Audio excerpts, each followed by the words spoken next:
With a mission to deliver fiscally responsible, highly dependable services to the citizens of our community and the region. With integrity and professionalism, this is the City of Albany Commission Meeting with Mayor Bo Duro, John Howard, Ward 1, Mayor Pro Tem Matt Fuller, Ward 2, BJ Fletcher, Ward 3, Chad Warbington, Ward 4, Bob Langstaff, Ward 5, Demetrius Young, Ward 6, with Interim City Manager Stephen Carter, City Clerk Sonia Tolbert, and City Attorney Nathan Davis. This is the City of Albany Commission Meeting.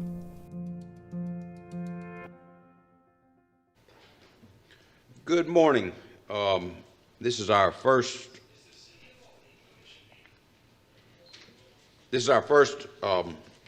budget workshop for the 22 fiscal year.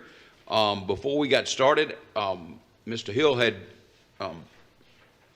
kindly signed up to speak last week, and Mr. Hill has some knowledge about the American Rescue Plan, and he was sharing that with us. Is Mr. Hill with us today? Yes, sir, I'm here. Okay, Mr. Hill, let me call the roll and we'll be right with you. Ms. Kelly, would you call the roll? Okay, first. Ward 1, Here. Ward 2, Here. Ward 3, Here. Ward 4, Here. Ward 5, Ward 5, Ward 6, Here. Mayor. Mayor's here. If we can get Mr. Hill on the phone, you have the floor, Mr. Hill. All right, thank you. Thank you, Mayor. Thank you, Commissioner. Are you guys able to see the presentation? Ms. Dawson, are we able to? Okay, perfect. Yes, sir. Okay, great. All right, well, thank you, Mayor, Commissioner. I'm not going to take up much of your time. This is just basically for informational purposes, just for you guys to take consideration and then also be aware of what's happening in other cities and municipalities that we have worked with. As I quickly went through some of the impacts that the COVID-19 virus has had, particularly on minority communities over the past, and particularly with the African American community, how it has shortened the life expectancy during this last couple of years to 5 years or less. Also that in that same community, blacks are 5 more times likely to be uninsured than their white counterparts, and that as it relates to traffic stops by police, they were more likely to be searched and also convicted and face stiffer penalties as it relates to any other races. With that has caused a big wealth gap amongst the races between white, black, and Hispanic, as you see in this chart here. Particularly in 2009, as we went through the last economic crisis, every race experienced an economic downturn. African Americans specifically flatlined, which had equated to, for every dollar white household families earned, less than 1 cent would be going towards communities of color. So with that said, I want to show you these additional graphs in terms of assets and so on, financial disparities, income disparities of 100,000 or less, ownership gaps. And we see this amongst not just the African American community, but most of your mom and pop restaurants and communities are still ruling and we're coming out of this slow in terms of recovery. But what I'm here to really point out today is some provisions that I want you to take note of that are in the American Rescue Plan that I'm not sure, and most of it, I know city council, mayors are very, very busy, but we wanted to talk about it from a strategic point of view as you go into your budget considerations in terms of how to prioritize some of the opportunities that are coming down. Of course, we know about the first round of funding, that $1.9 trillion that's coming down the pipeline. Many of the municipalities have received 50% of that funding as well. I know it's a little bit slower for those consolidated governments. They're still working on those prices, but for the most part, many of the municipalities have received around the first half of the $1.9 trillion coming down. Also, I want you to know that the $2.2 trillion is currently being negotiated right now in Congress and we have strong indications that this will pass. The exact amount, I think, is in question, but I do want you to be aware that this is something that is going to that's anticipated to hit this fall. So we're looking like in the months of August, between August and September, that these fundings will probably be coming down from the city. We're following this directly with the Treasury Department, and we're looking forward to that. And then the 1.8 trillion under consideration, which is supposed to be direct funding to go towards families and educational institutions. That is totaling 6.1 trillion that is expected to flow through the U.S. economy. And there is not going to be another time in history where we see this large amount that's going to be flowing through the economy over the next 2 years. And I just want to emphasize, it's very important that as we go into budget talks and budget considerations, that you strategically prioritize what you're going to do over the next couple of months and years as these dollars flow through the economy. Now, one of the things that we see as you look into the different legislative provisions, these dollars are really, really targeted to the lowest percentile of earners in the community, also the working class and middle class families. So a lot of the provisions, a lot of the monies are directed to really, really help these particular 3 areas of segments within the community. Another thing I want to point out is that on January the 20th, the Biden administration signed into law the Advancing Racial Equity and Support for Underserved Communities through the federal government. And in that piece of legislation, the federal government states should pursue a comprehensive approach to advancing equity for all, including people of color who have been otherwise historically underserved, marginalized, and adversely affected by persistent poverty and inequality. So we also want you to take in consideration, the poverty level. What level of poverty do you have in communities? What areas in the communities that we have had projects that have been going underserved, blight? These are the things that we're really highly recommending cities and municipalities look towards as they make this consideration. And that Executive Order 13985 really, really incentivizes cities and municipalities to take these things into consideration. It goes further in Section 2 to define equity as a systematic and fair and impartial treatment of individuals, including individuals who belong to underserved communities who have been denied such treatment, such as Blacks, Latinos, Indigenous, Native American persons, people of Asian and Pacific Islanders, LGBT communities, persons with disabilities, persons who live in rural areas who have been other adversely impacted by persistent poverty and inequality. So this piece of legislation, any dollars that are coming down from the federal government out of any of these departments are subject to these equity considerations. Now, on last week, we had the honor to meet with the OSOF team to make sure we got additional guidance. So we're not misinforming the public, or we're not misinforming elected officials, to get a guidance in terms of the additional set aside that, yes, there's a portion that's coming to the city, but there are also opportunities for cities and municipalities to take advantage of some other line items that I'm going to kind of briefly go over today. So just want to thank Senator Oswald's team and the different representatives that we had throughout the state of Georgia to kind of review some of the things and our concerns that we were seeing over the different allocations that are currently happening now. So agriculture, education and labor, energy and commerce, foreign affairs, natural resources. These are other set-asides that, and I know I think the window has closed, but I know cities and municipalities have been given some type of leeway, so it's just very important that we reach out to our Georgia delegation as well as some of our senators about allocations in these areas, projects that we may have in the city that are on and above, what is already coming down from the cities and municipalities. So some of the innovative strategies I know we're hearing is a lot of people are putting a lot of money towards broadband sewer projects. But what I really want to point out is that money that's coming down, really, really are urging cities and municipalities to use it in an innovative way. Let's figure out ways that we can really uplift our community, make strong investments in some of our particularly mom and pop operations, and then also some of the nonprofits who typically don't get dollars or relationships from the city, but they have been doing good work over a period of time, put together a set aside or a grant program, or using fund agencies that have done these types of things in the past that may need funding. Take these considerations into existence to figure out how can we allocate resources to these three sectors. The school system has received pretty much their dollar round that comes down. We're also telling cities and municipalities, let's look at ways that we can partner with the school system as well.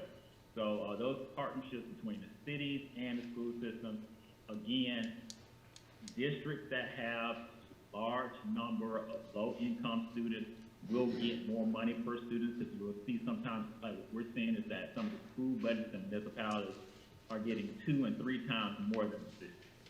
There are huge opportunities for the cities and the school system to come together to help lost learning. The school system cannot do it all by themselves. What organizations and groups within our community can assist with lost learning? Now let's build capacity and help them develop relationships with that. School systems also have an opportunity to create outside programs for summer enrichment programs, after-school programs. These are partnerships that we're looking favorably at, programs that are going for students with disabilities. And again, you will see that over and over in the provision that the Biden administration has put towards targeting low-income communities and disadvantaged and unserved communities. Now, more importantly, I know the big thing that's on the table now in terms of consideration is the sewage project. Now, one of the great things about the 1.9 trillion is that cities and municipalities have the guts to use those dollars in a discretionary way as they see fit. That money is flexible. You can put it to any type of project, innovative program that you would like to see done in your community. What we're seeing is that some of the municipalities are dividing it amongst the different districts that you serve in. So some of them are divvying it up amongst the different districts because they're creating project lists that you would like to see on projects that are happening in your community. But we're just really emphasizing use the money in a strategic way. That 1.9 trillion is going to be flexible. But the money that is coming down the fall on the 2.2 trillion is going to be project specific. Now, the fourth categories, they're putting aside $621 billion for transportation and infrastructure.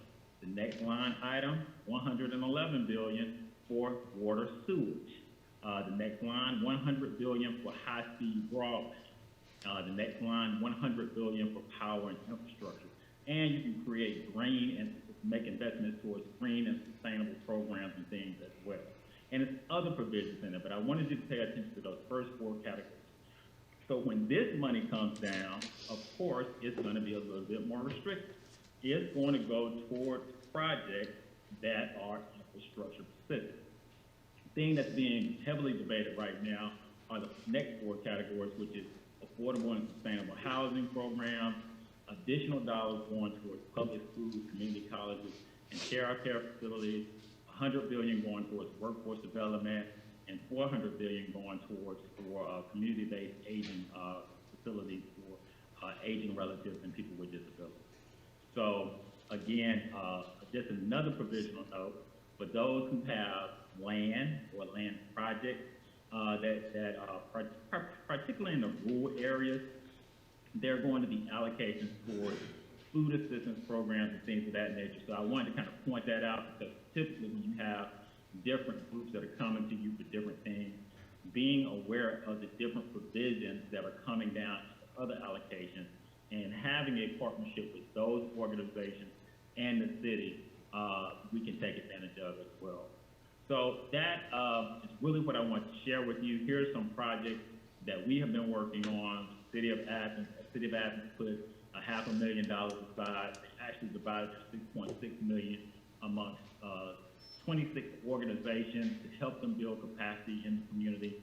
This is a great project. The part that we was involved with was in the economic development piece, where we received $500,000 to get out to 135 mom and pop operations. All races benefited from it, so we're very excited about that program. And actually, they're going to be receiving another round of funding to continue that program. This is the city, municipality of Florida, partnering with the local chamber as well as the credit union, where they set up a program where they did $1 million on a microloan program for women and minority-owned businesses. This program is getting refunded for $3.5 million in the next round from the dollars that are coming down. And then, of course, the city of Savannah, they're in the process right now of focusing in on a program to put set aside for minority-owned businesses in their community. We also are excited that Macon is really taking the lead. This is a great example of them funding an entity within the city where I believe they're expected to receive about $2.2 million to set aside small minorities and disadvantaged businesses. And then, of course, Aiken, South Carolina, in partnership with the Aiken Chamber of Commerce, the NAACP, we're working with the city on this project where they're setting aside $500,000 to begin that. They were so excited. They looked at the success of the Athens program where now there's an opportunity for the city of Orangeburg. And I definitely, please call Aiken because I love what that city manager is doing. They're being very, very strategic in terms of how they allocate those dollars in a timely way. You know, using the $1.9 trillion in a flexible way, trying to figure out how they can make community impact with businesses and community organizations, and then they're preparing and putting into the budget the same allocations for infrastructure projects, but they're delaying those projects to go in towards the fall areas. You know, hands up to them. And your very own Albany, we partnered with the Community and Economic Development Council. They had funding that was left over, I believe, from the last round of funding. And they had just completed, I believe, a micro-lending program. We were able to use the remaining $150,000 to impact 28 businesses in the Albany area. Great program. Would love to see that done again. So hats off to that particular project. And then, of course, just to let cities know, please take a look at the navigation program. Would love to sit down and talk with you guys about this. There are $175 million set aside for a pilot program to bring awareness for business owners lacking access to capital. This is low-hanging fruit opportunities for you guys to participate in this and take advantage of this. Just to kind of let you know some of the approved allocations. These are 12 of the top allocation categories that are commonly funded: food insecurity, employment assistance, mental health services, child care and youth services, education and support, rental and utilities assistance, mortgage assistance, economic development, and public health, transportation, PPP, cleaning supplies, and healthcare stores. So thank you. Good luck during your budget, your deliberation. Just encourage, hey, be innovative. Please prioritize what you can do in a flexible way, and then just take into account we do have more restricted dollars to fund some of those projects that are infrastructure related. Thank you, Mayor, for allowing me to come back, and thank you, council members, for your time today. Thank you, Mr. Hill, for your the overview on the funding packages, and also insight into the infrastructure proposal that's being considered by Congress. I think this is information we all need to be familiar with. Anybody have any questions for Mr. Hill? May I have one question? Oh, yes, Mr. Sharp. Mr. Hill, Yes, sir. thank you for your presentation. Is there a contact number, or can you send us your email address if we have some questions as we move forward? Yes, Mr. Howard, I put my telephone number in the last slide of the presentation, and you can contact me there. Okay, thank you once again. Thank you for the detailed data that how other cities and we can better use the money that's coming down from the federal government to the states and from the states to cities, county, and school system. Thank you again. Thank you. Anybody else have any questions? Yes, sir, Mr. Hill. Thank you for your presentation. I wanted you to kind of recap the flow of this money that's coming down. We talked about infrastructure and the sewer project here in Albany, but in this first round of funding, as you know, we're receiving $20 million with the Recovery Act or the Rescue Plan.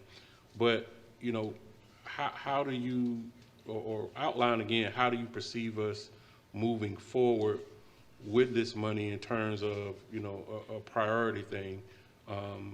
We got infrastructure money that's on the table, that's being deliberated. What would be, I guess, kind of your overview of how we proceed in terms of prioritizing the spending of that money when we're looking at the infrastructure money?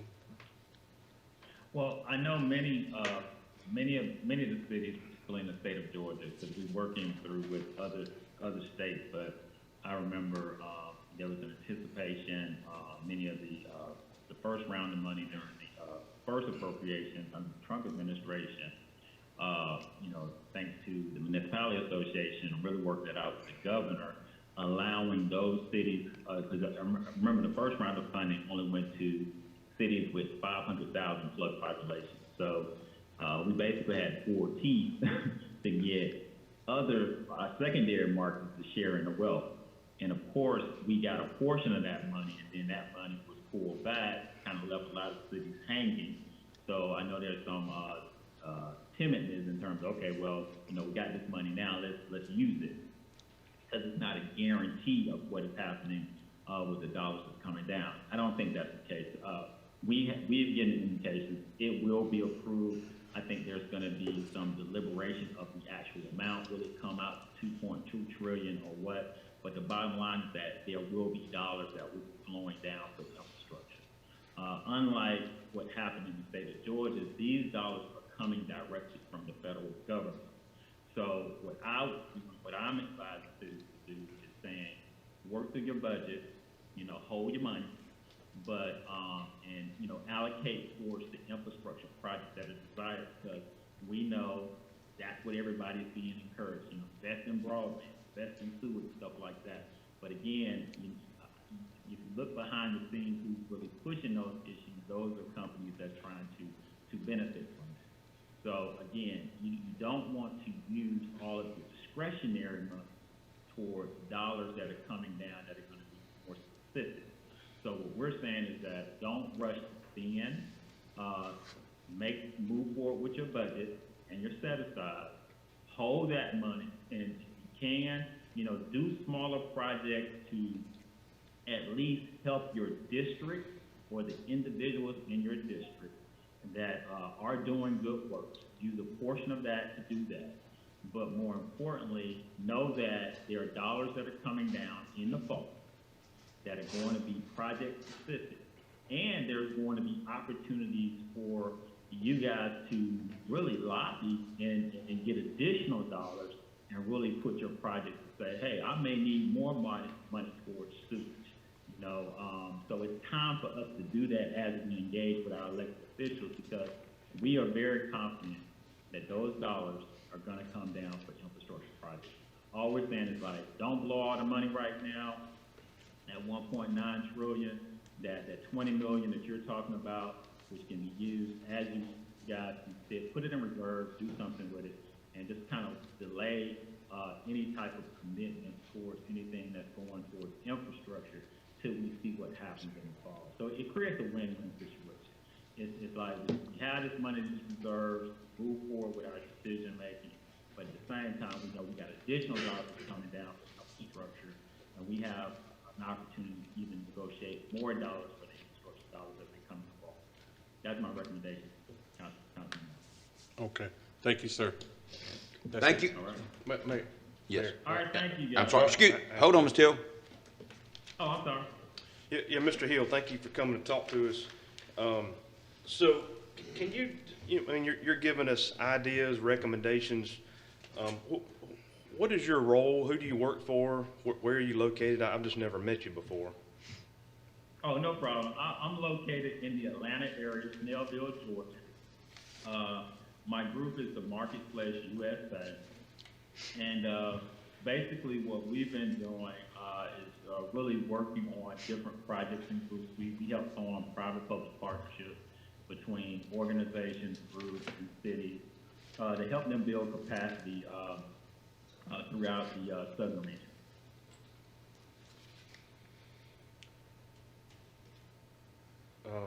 Okay, all right. Thank you very much. Did that answer your question? Well, it did. You know, you just gave us a lot of information. So, you know, personally, whenever, you know, somebody comes and gives me recommendation, you know, I just try to understand the context of who the person is and where they're coming from. And, you know, I don't mean it to be, argumentative, but, you know, everybody has a reason and a purpose, you know, so, you know, just trying to understand, you know, why are you before us today and that sort of thing. I was just trying to understand what's your role in the whole picture of what we're doing. I'm informing cities and municipalities just to, you know, as they're going through their budget talks and consideration, is just sharing with you what other cities and municipalities are doing. You know, of course, you know, we're looking at how the different people are being advised in this process, and we're just saying that these are some best practices where it's a win-win for all of those.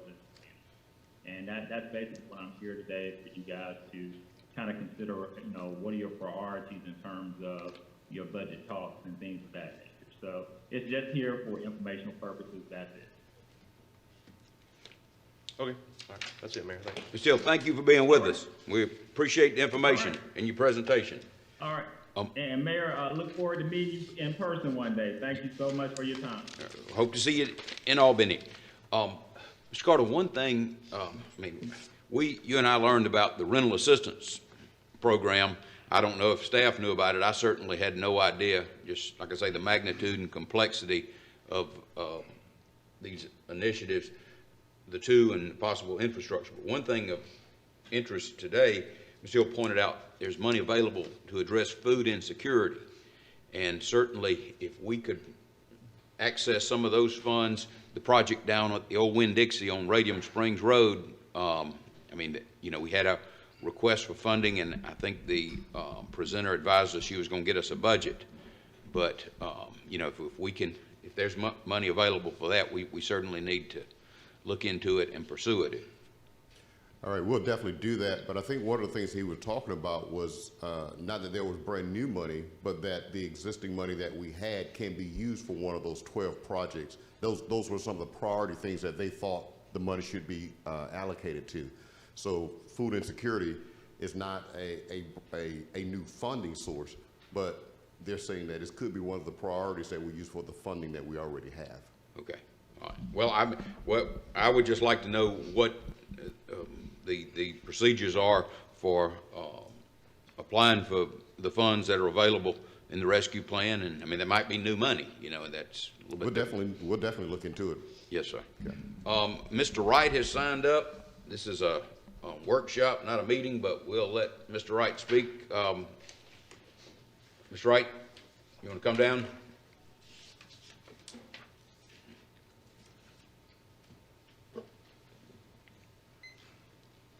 Good morning to the commission.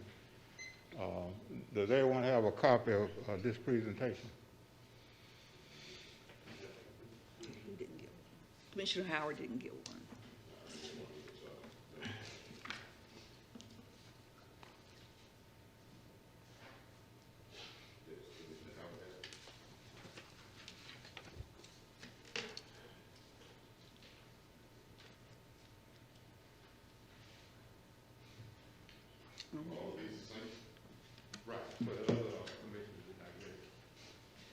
One of the things I just wanted to give you a quick FYI,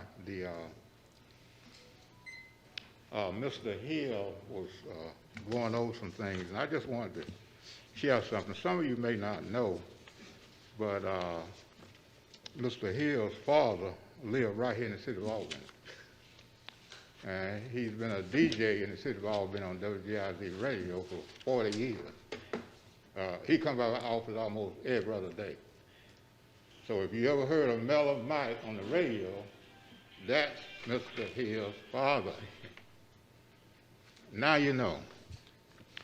Now, let's point out some of the things. And one thing we'll bring to you on the 15th, one of the programs he mentioned was what the Trump administration had in Aframtech. We worked with them.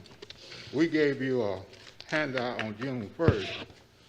We assisted about 1,500 businesses in that program who are probably going to fall in your purview as new applicants for the occupational tax certificate. Altogether, there was about 4,000 businesses identified. Now, we're going to bring that package to you on the 15th to show you who they are. The average amount of revenue they received was $20,000. And Mr. Hill cited something, but out of the program for the paycheck, that was $1 trillion. African Americans in the whole United States only got 1.5% of that, or $1.5 billion. I work with the program every day. I work with the Federal Reserve Bank for Atlanta, which is the third largest bank in the world. I've shared that information with you. So my eyesight, when I brought to you the Main Street Lending Program, I worked with the bank and I could have helped the city secure some of that money. And I told the mayor and the other big wheels, and your response was get lost. So what we'll point out in your budget is not what is in there, but what is not in there. There's no minority business program. In the first paragraph, we point out how could you find $15 million to build a palace for Eagle of America and cannot find, and Eagle of America is in Moultrie, and not find $600,000 to reopen the minority business office.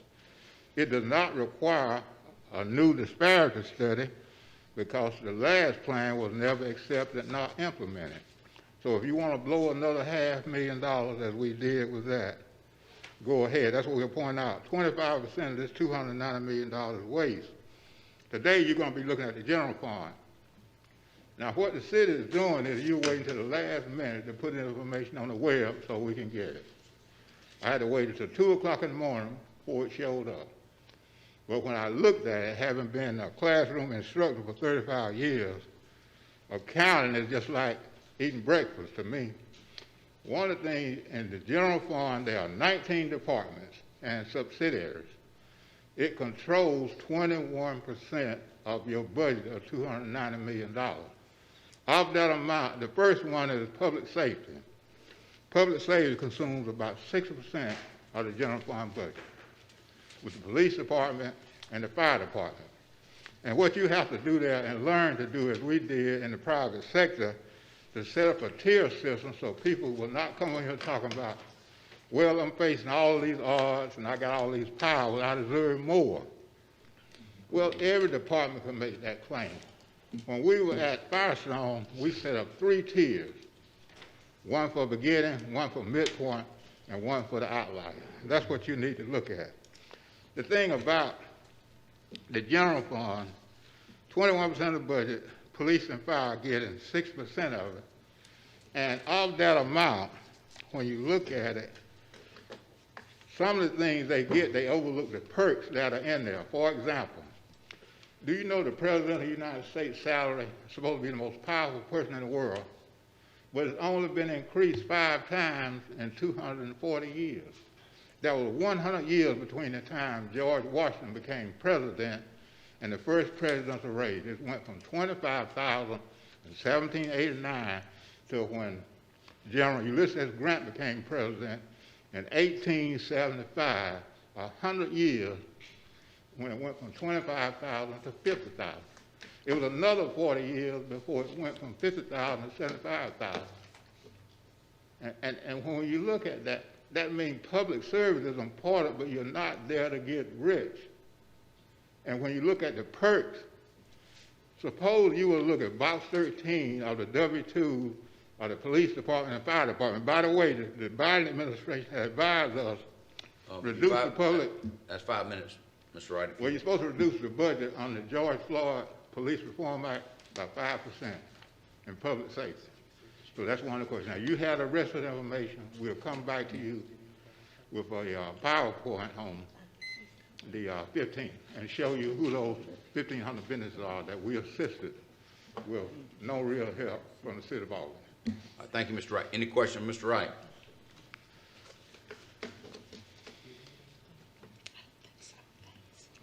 Mr. Mayor, Yes, sir. I have no question for Mr. Wright, but just thanks for the data. And looking at some Mr. Wright information, do you think that it's possible, since the numbers have been released, that Mr. Paul Forgey can give us a breakdown of the shift in the population since 2011, since? Is Mr. Forgey with us today? I don't I mean, think- he's not here, but just for our next meeting, can he give us a Could breakdown? we get that, Mr. Carter? But I think, Ms. Howard, I don't think they have the census has released the numbers yet, have they? They have not, but what you understand is Dr. McIntyre from the Wall Street Journal, Oh, I understand, and we lost 8,000 people, so the budget ought to be commensurate with reduction instead of growing. Something's wrong if you lose 8,000 people in a 10-year period. It's an assessment, not an indictment against you, but it's an assessment that whatever you're doing is not working. All this mess about trails and that kind of stuff, if that was important, all this mess about we got to rebuild downtown Albany, if you don't change a venue, if you are not a destination, how is something going to change? And that's what that report, that's on page 4. Okay. We lost almost 10,000 citizens. The budget's still growing, 10 and 15%. So look at that report. We're going to bring you that full report. okay. on the 15th. Thank you, Mr. Wright. Mr. Carter?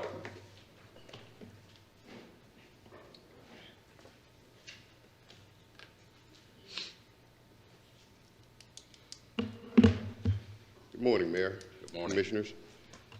This morning, we have several departments that will come before you to talk to you about their plans for this upcoming fiscal year, how we intend to, excuse me, how we intend to spend the citizens' money on the projects and incentives that we have designated to operate the city. One thing to keep in mind as we present this budget to you, that this budget is really designed based on the operational requirements of the city.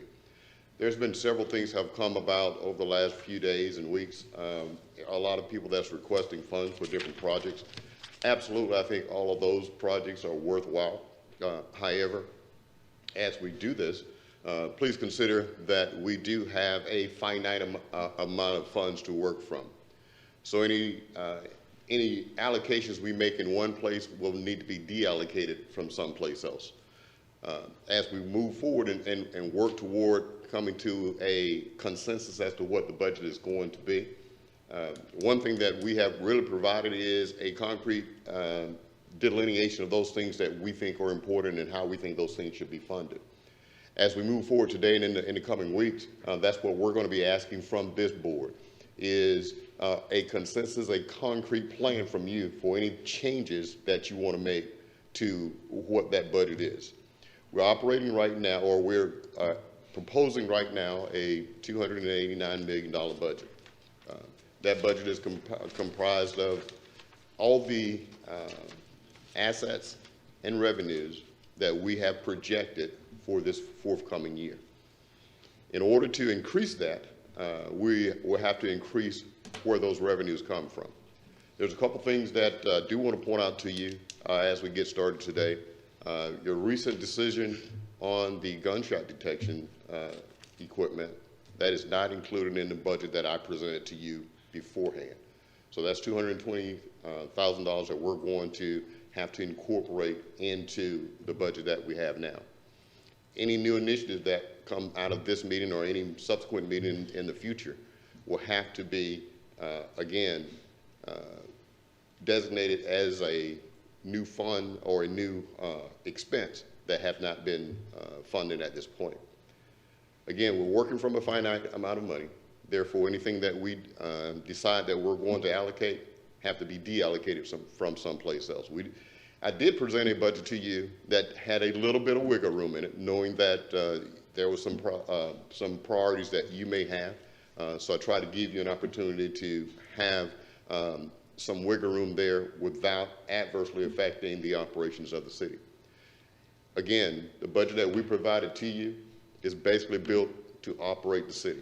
Anything that we do from this point, and like I said, all of those projects, all of those entities, I think they're very important. However, that is what we come to you for.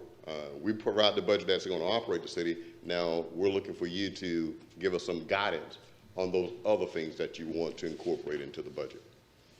I have several departments that we're going to present to you this morning, where all of them will give you an overview of where they are, what their budget contains, and any special projects or anything like that that we're trying to get done for this upcoming year, so that you'll be aware of those things as we deciding how we're going to allocate money. If you have any questions for any one of those or any department that is not physically represented here, please let us know. We'll make sure we get you the answers that you need so that you can make an intelligent decision about how you want to allocate those funds that you will be deliberating about today. All right. Is there any questions for me before we bring the first presenter up? That's going to be the police department. So any questions for me before we get started in that arena? Commissioner Howard. Mr. Carter, Yes, sir. thank you for giving us a brief detail, but need to ask Mr. Brown, dear Financial Director, in this budget, is it the cost of living, is it 2.0 or 2.5 for all city employees? We're proposing 2.5. And that's across the board, right? That's across the board. However, there's another portion of that that's a personal expense. Met with the fire department a while back and have some really great discussions with them. And we talked about what they thought was one of the highest priorities for them as far as addressing their pay.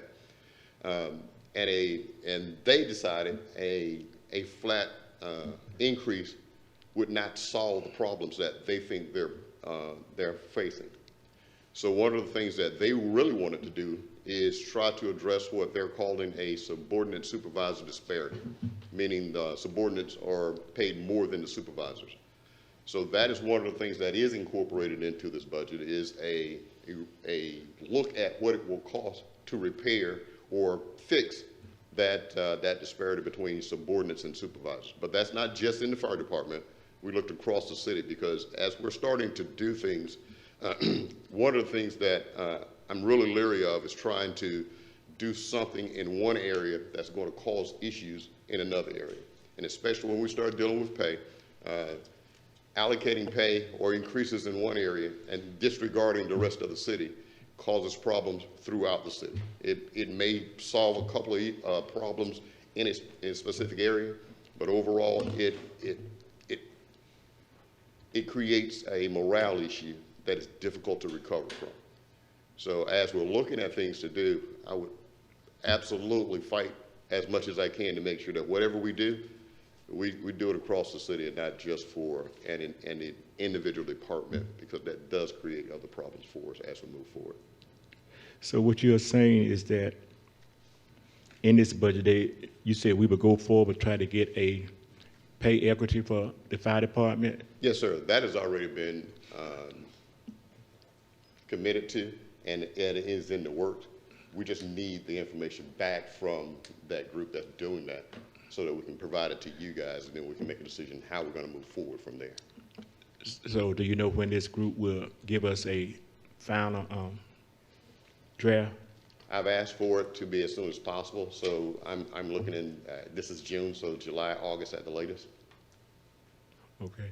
And if it come back, will we have to make amend to the budget? It is possible that we would have to, but remember, I've already met with the fire department, and one of the things that they said was really important to them was what we're doing now. So if that is the most important thing to them, maybe we can have time to incorporate whatever that pay study tells us into our coming budget in the next year. But if it's really if we're really off, then absolutely I come back before this board and ask for a budget adjustment, so that an amendment rather, so that we can make some adjustments to those pay as the study indicates. Okay, thank you. You're welcome. Mayor Pro Tem, any questions for the city manager? No questions at this point. Mr. Fletcher? Well, just a comment, Mr. Carter, thank you very much for talking about morale, because to me, that is money and morale go together, and I don't really care what someone makes. I mean, the attitude of how our city employees are reflects how our taxpayers look at us. So thank you for putting that right up there with the rest of it. Thank You're you for very your welcome. hard work, sir. Thank you. Mr. Warrington? Yep, Mr. Carter, I would just say to you and staff, I really appreciate bringing a budget that's whole, and even you giving us some wiggle room. So I appreciate that. I've had a lot of budgets brought to me in different entities that's got a bunch of holes and got to figure some tough, but y'all brought something to us that's got some parts and pieces that I believe we've asked for and are wanting, as well as is whole with a little bit of room to work on as we begin our discussions. So I appreciate that. Thanks, sir. That's it, Mayor. Commissioner Langstaff? No questions. Commissioner Young? No, thank you to the city staff for presenting this budget. And I do understand where you're saying that you need to do a budget that keeps the city operating. One of the things that I also believe in is that you know, in our responsibilities as a city, we do what we can to make life better for our citizens and try to achieve a better quality of life. And sometimes that does lead us to do a little bit more than just pick up trash, keep the lights on. Absolutely. We have to look for those opportunities to make things better out in our community. And I definitely want through all of our departments that we look at that aspect. One thing about it that, you know, while we want to be fiscally responsible, the cities is not somebody's private business, and we're not here to make a profit. We're here to, again, provide those services that are needed to the city, and with the added bonus of making things better for all citizens in Albany. So I hope we go through these budget discussions with that mind frame as well. Thank you, sir. Absolutely. Thank you, Mr. Carter. So, Chief First Pursley's presenter is coming up going next. to be Chief Pursley and his group, whoever he needs to Okay. provide the answers that you guys need for your budget. He has his entourage with him to make sure that you have the answers that you need. Okay. All right? Chief Pursley and entourage, if you would approach the podium.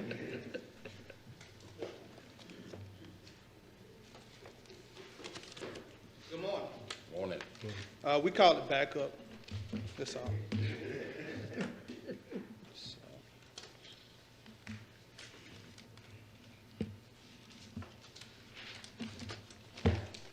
You need me to smile, Adam? Good morning, Mayor and Commissioners. I'm here to discuss the budget for the Albany Police Department for FY22. In this brief, I will discuss new initiatives and operating costs for the department as we move forward. For our personnel costs, you will see that we're asking for right over $16 million really for personnel costs, and for our operating costs, right over $3 million, for a total operating cost of $19,350,005, which would be an increase of $82,461 from last year's budget. This currently does not include the gunshot detection. Right now, I'm authorized in the budget for 214 sworn personnel. On hand, I have 156. Of those 156, 10 are in some form of training status. Training status being field training in the academy, and some new hires who just started the June 1st. Overall, I have as of yesterday, I have 191 personnel, 156 sworn and 35 non-sworn in the department. Areas where we have changes from the previous fiscal year, under 7110 regular wages, there's an increase of approximately $145,000. This is due to a cost of living increase for all employees in the department. Under 7510 professional services, it's a decrease of $34,000. Reason being, We did the organizational assessment last year, but I will be doing promotional assessments for sergeant, lieutenant, and captain for this fiscal year. Under 7512 technical services, a decrease of, yes. Could, do we have pages here? To make sure everybody's with us on the budget, I think you're on about the 5th page of the police 1, 2, 3, 4, 5. Is that right, Mr. Carter? Yeah, the police budget starts on tab 13. Tab 13, I think we're on page 5 for everybody. I'm sorry. Oh, I'll wait till everybody catches up. Okay. Yeah. We all on? Okay. Okay. Maybe I was the only one that was lost. I'm sorry. Nah, no, sir. No, sir. Under 7512 technical services, a decrease of 98,000. One is the still in negotiations with Humane Society for the contract. We're staying with the contract that we've had for the past couple of years. Any increases, that will be continued discussions between the city and the Humane Society. Also, under this 7512, specifically under my cost center, is where we will put the gunshot detection technology. It'll be under 2201-7512 for technical services. Under 7600 and 7630, which is travel and training, it's a decrease of 57,000. One of the things we looked at is we were tasked with making a decrease in the budget and training and travel. With a majority of courses that are still not in person, and we're focusing a lot on train-to-trainer, doing in-service training and using virtual platforms, that's where we had a decrease of 57,000. Under 7700, risk allocation for the department is an increase of 75,000. That's due to liability claims against the police department, and this is mainly determined by risk management.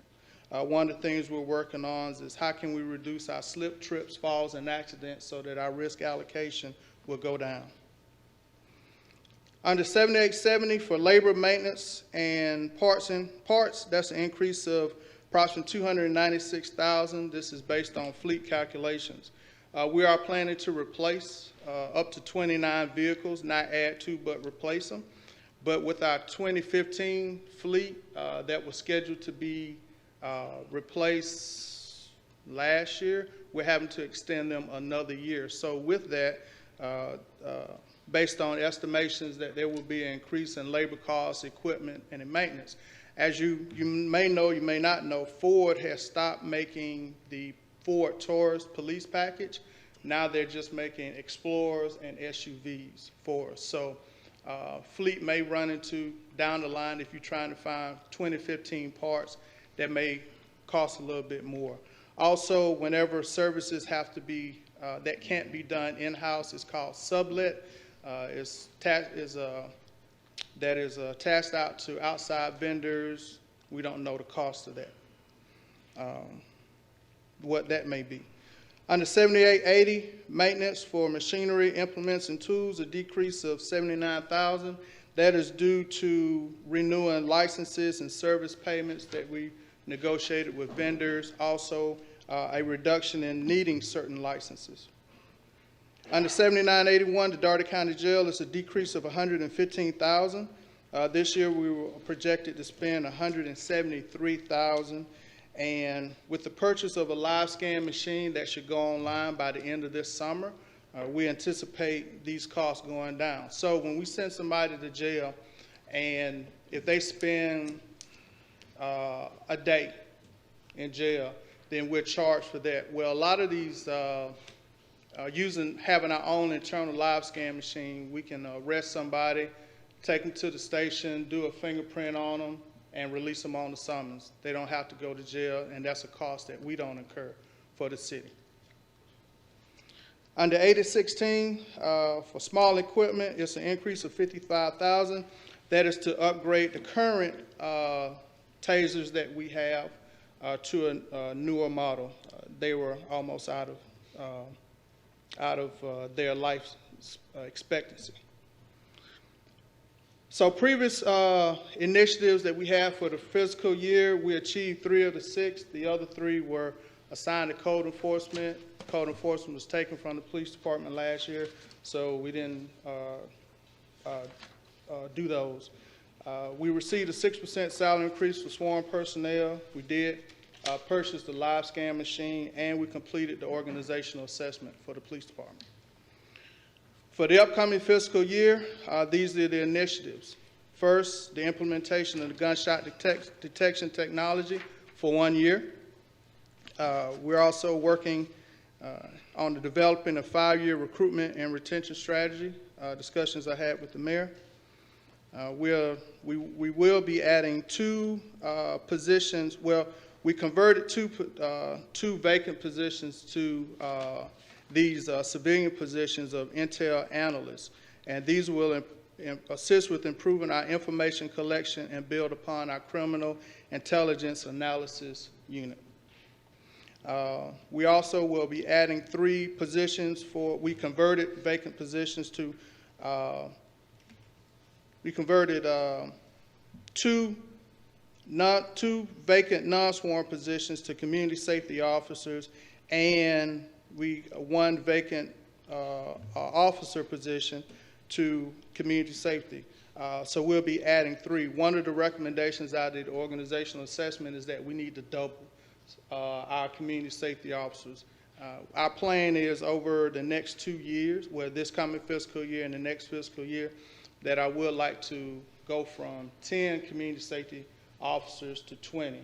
Reason being, they can do everything a police officer can do, handle other calls that you don't necessarily need a sworn officer in. It's a force multiplier.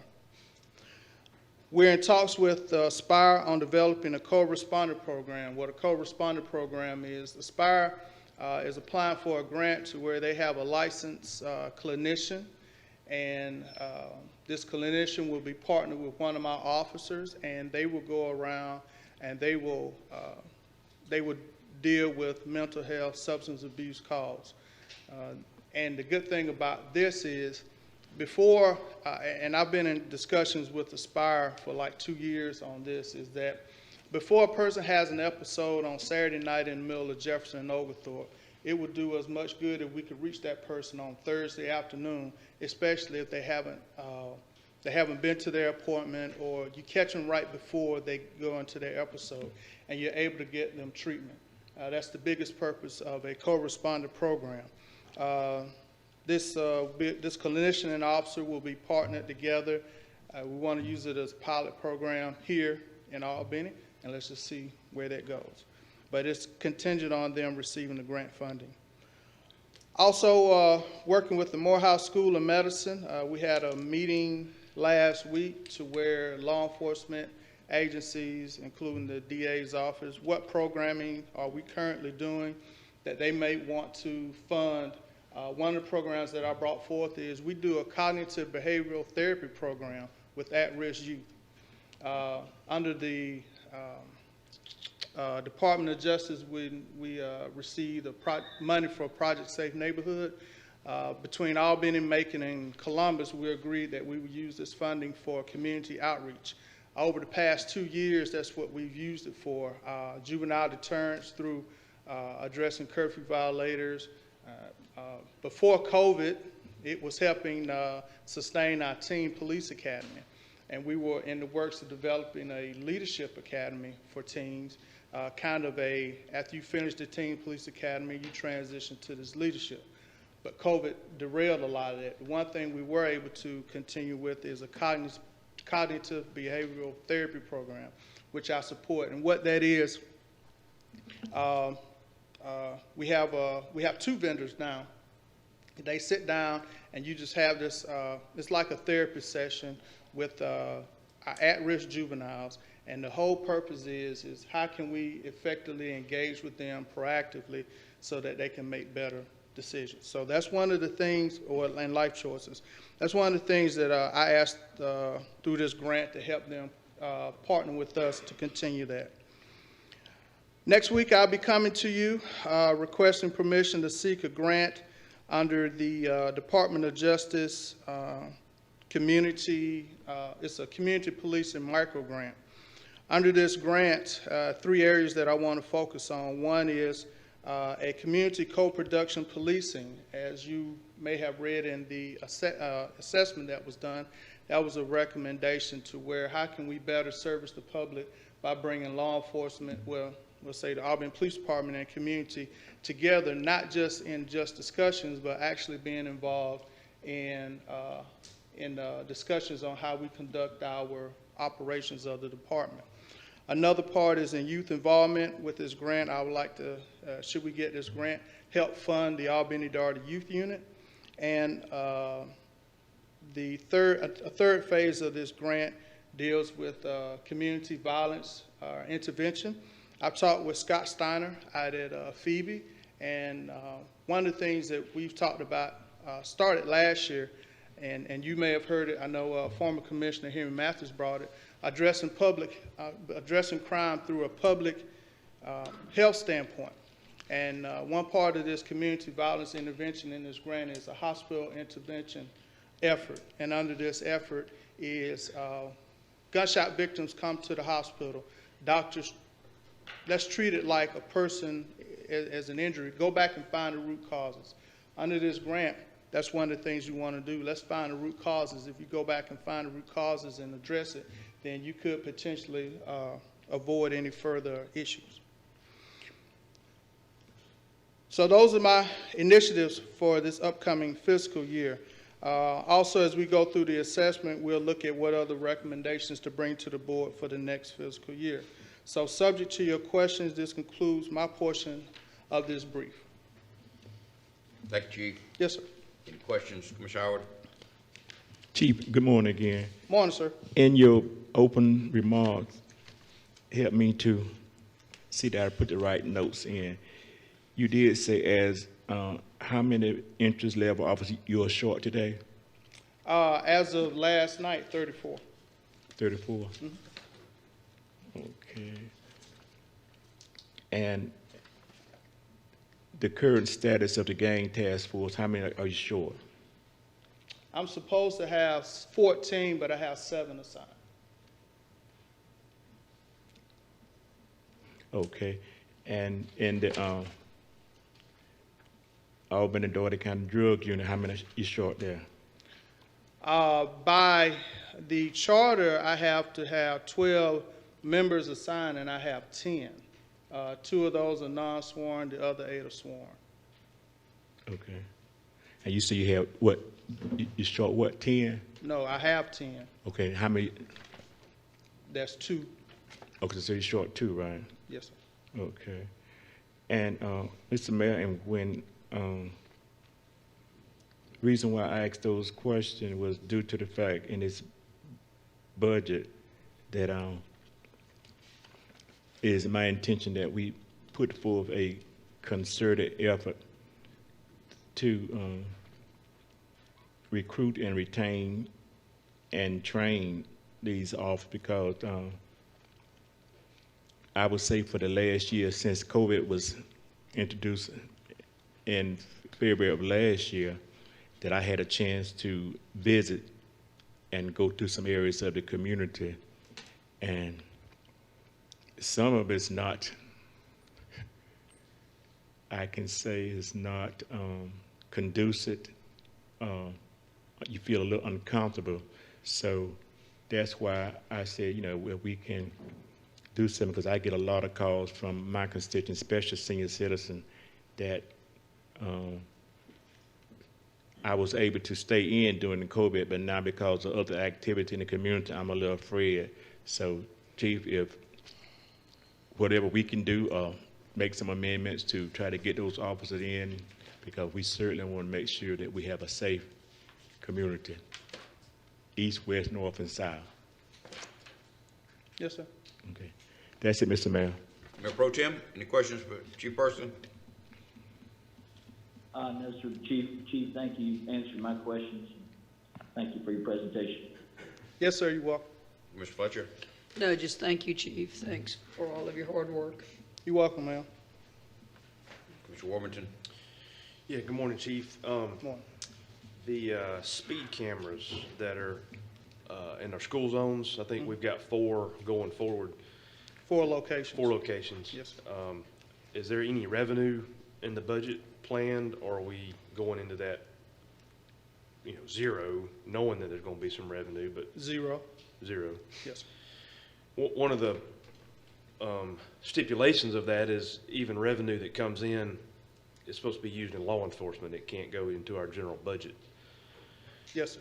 So would it be safe to assume that you at least think enough revenue would come in to fund the gunfire detection, or that? I don't know, sir, because if I pray that people got the message out. Well, let me put it to you like this. I don't have the latest numbers, but within 3 weeks of us doing the just the warning period, we issued out 7,900 warnings. It is my intent that people understand that if you got a warning, then when you go through these school zones, you will slow down. And that's the whole purpose. If people slow down, then we won't issue out, we won't be giving out as many citations, which means the revenue, we won't, be looking at it as a revenue generator, which I don't. So I can't sit here and say that I know how much we're going to get in, because I would just love it if everybody slowed down going through the school zones throughout the day, which means those who are not listening today and who are not from Albany, then they'll be helping the citizens of Albany out. But as of right now, no, sir, that is that account is 0. We don't know how much we'll get. Okay. But it's safe to say that it would, with all indications that it would be enough to fund that if we so decided to use that funding for that. Yes, sir. I do appreciate your thinking outside the box of using non-sworn personnel to do some roles. I didn't realize, and I guess it's not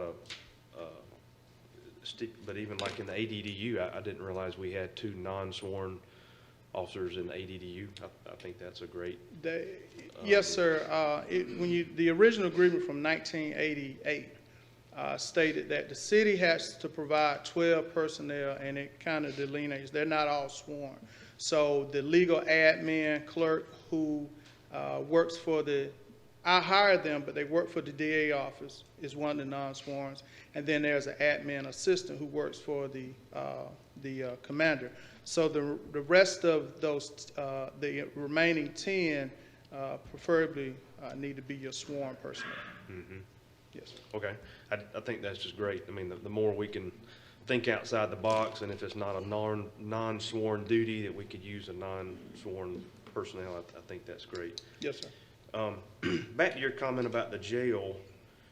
So we only pay for jail time that's used. We don't have a set criteria for reimbursing the county for jail usage. Well, through an agreement from 1994, and I can send you that agreement. Whoever the Albany Police Department takes to jail on city charges, and if that person is not able to bond out, so they have to stay 12 hours, then the county charges the city for that.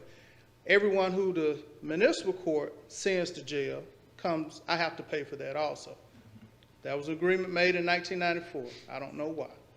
But when people stay in the jail, every month I get a bill of the number of the cost of people who stayed in, the number of people and the cost that the county is charging me to pay for that. So I budget a set amount. Because of COVID, it helped, and also we had started trying to summons more people out. Just projected this year, out of normally having to spend over $200,000, I'm projected to only spend $173,000.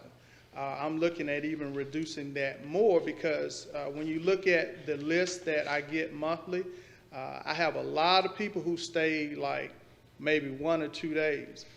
If we can and they have, and the only reason they're going in is a fingerprintable offense.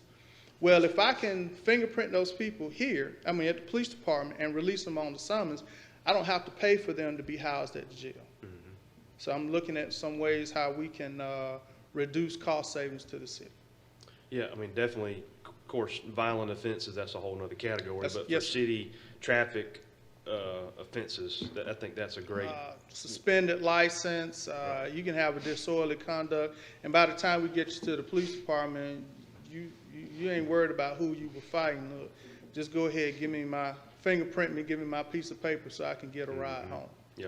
I just thought I remembered some discussion with the municipal court or something that we are charged for and I hate to use the word block of rooms, but a certain block of rooms, or whether they're used or not, but maybe I'm wrong in that, but if we're looking to save money in that category, I was just making sure that we are being charged as they're used versus. Well, and they do charge us, what I get every month is, they just charge us by persons.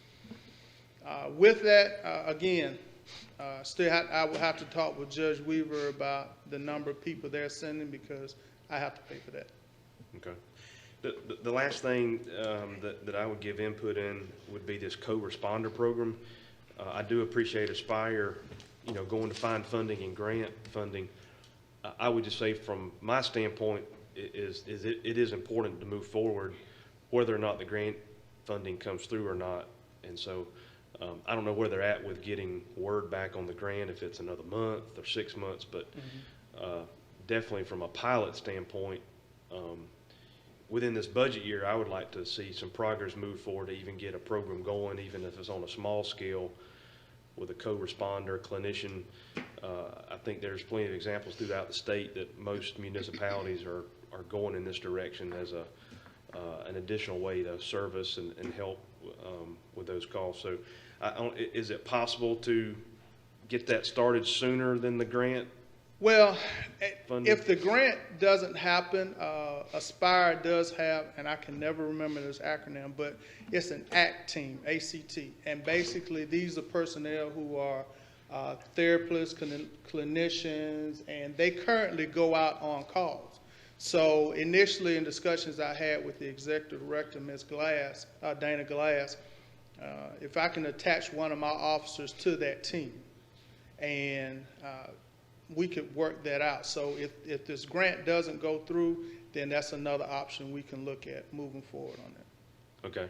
And I guess to go back to my camera comment in the beginning, is if revenue comes forward, we know it probably will, that could be another new program that the city could fund by allocating those funds from the camera program to say we're going to accelerate the clinician co-responding program by using the Red Speed Yes, revenue, sir. possibly. So, Yes, sir.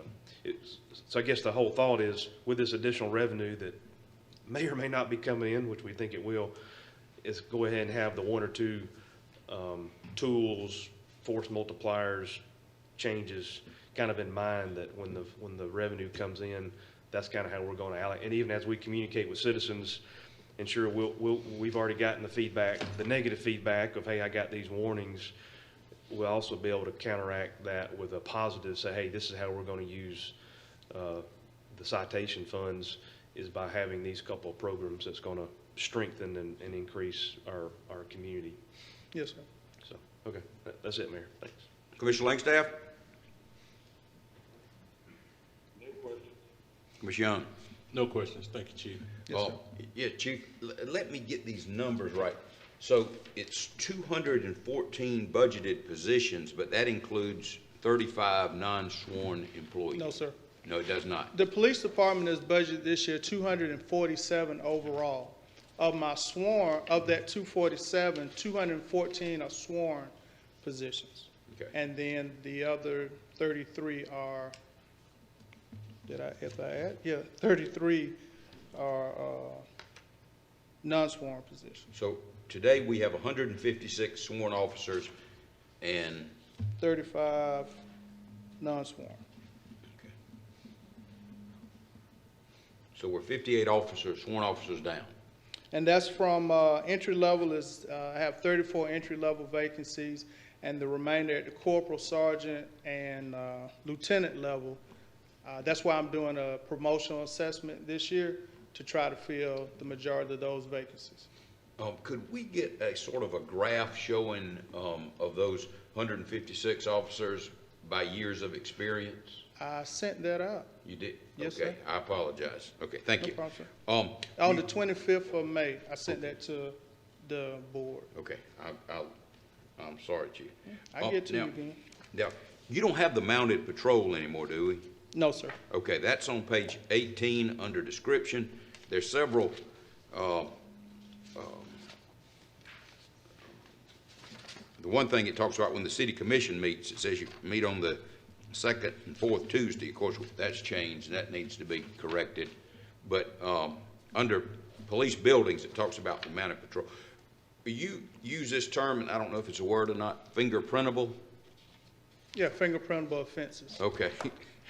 All right, It may I not be a understand word, what it Your Honor. means. I saw it somewhere Okay, at all the right. jail. Well, I mean, I'm gonna blame it on the I understand what it sheriff. means. But let me ask you, if somebody's arrested for less than an ounce of marijuana, would that person get a citation, or would they be? Citation. They would not be arrested? No, they wouldn't be taken to jail unless there were some other charges, but Okay. they'll get a citation. All right, and now let me ask you, if two people are arrested, or if somebody's arrested for driving on a suspended license or being a habitual violator, I know habitual violator is a felony, if I'm correct, and Yes, sir. suspended license is a misdemeanor. Yes, sir. But would either or both of those be a fingerprintable offense? They could, habitual violator, we wouldn't look to let that person bond out. They would have to, of course, Okay. go to jail. And we take warrants for those. Suspended license, normally people bond out, and when they go to court, if they didn't spend, I want to say the minimum time is like 2 days in jail. If they didn't spend it, then the judge will make that determination at that time. But suspended license can bond out. Okay, okay. That's, but does the officer have the discretion, or do we have a concrete policy there? Suspended license, habitual violator, those are concrete policies. Okay, all right. So one person wouldn't be treated any differently than, No, sir. okay. No, sir. The question sort of off the subject, but the cost of incarceration is booked to APD rather than expense of the municipal court. Is that what Yes, you're sir. explaining to us? Yes, sir. Okay, so that additional expense wouldn't show up in the tab for municipal court? I No, guess sir. that's the question from Mr. Brown. Okay.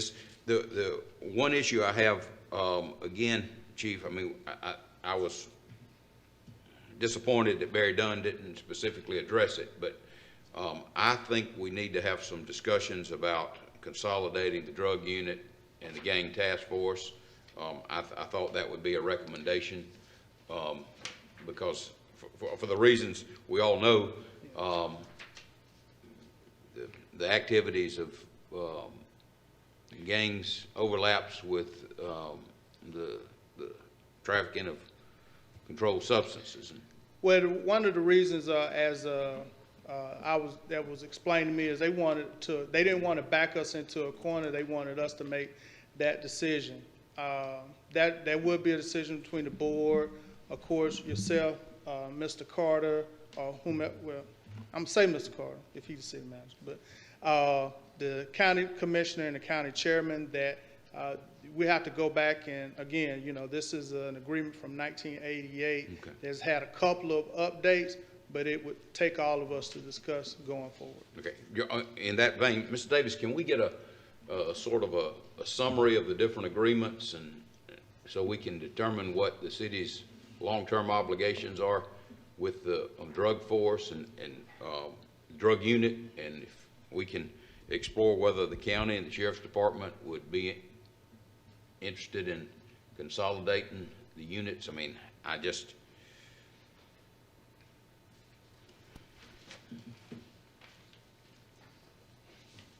and then under your, Mayor, I've got one question about that. So one thing that seems to be different in today's time is even the GBI involvement. just perception-wise, but there seems to be more GBI involvement. Even in those agreements, I guess there are no state agreements. I mean, we just involve the GBI as needed, or could we count on GBI more involvement?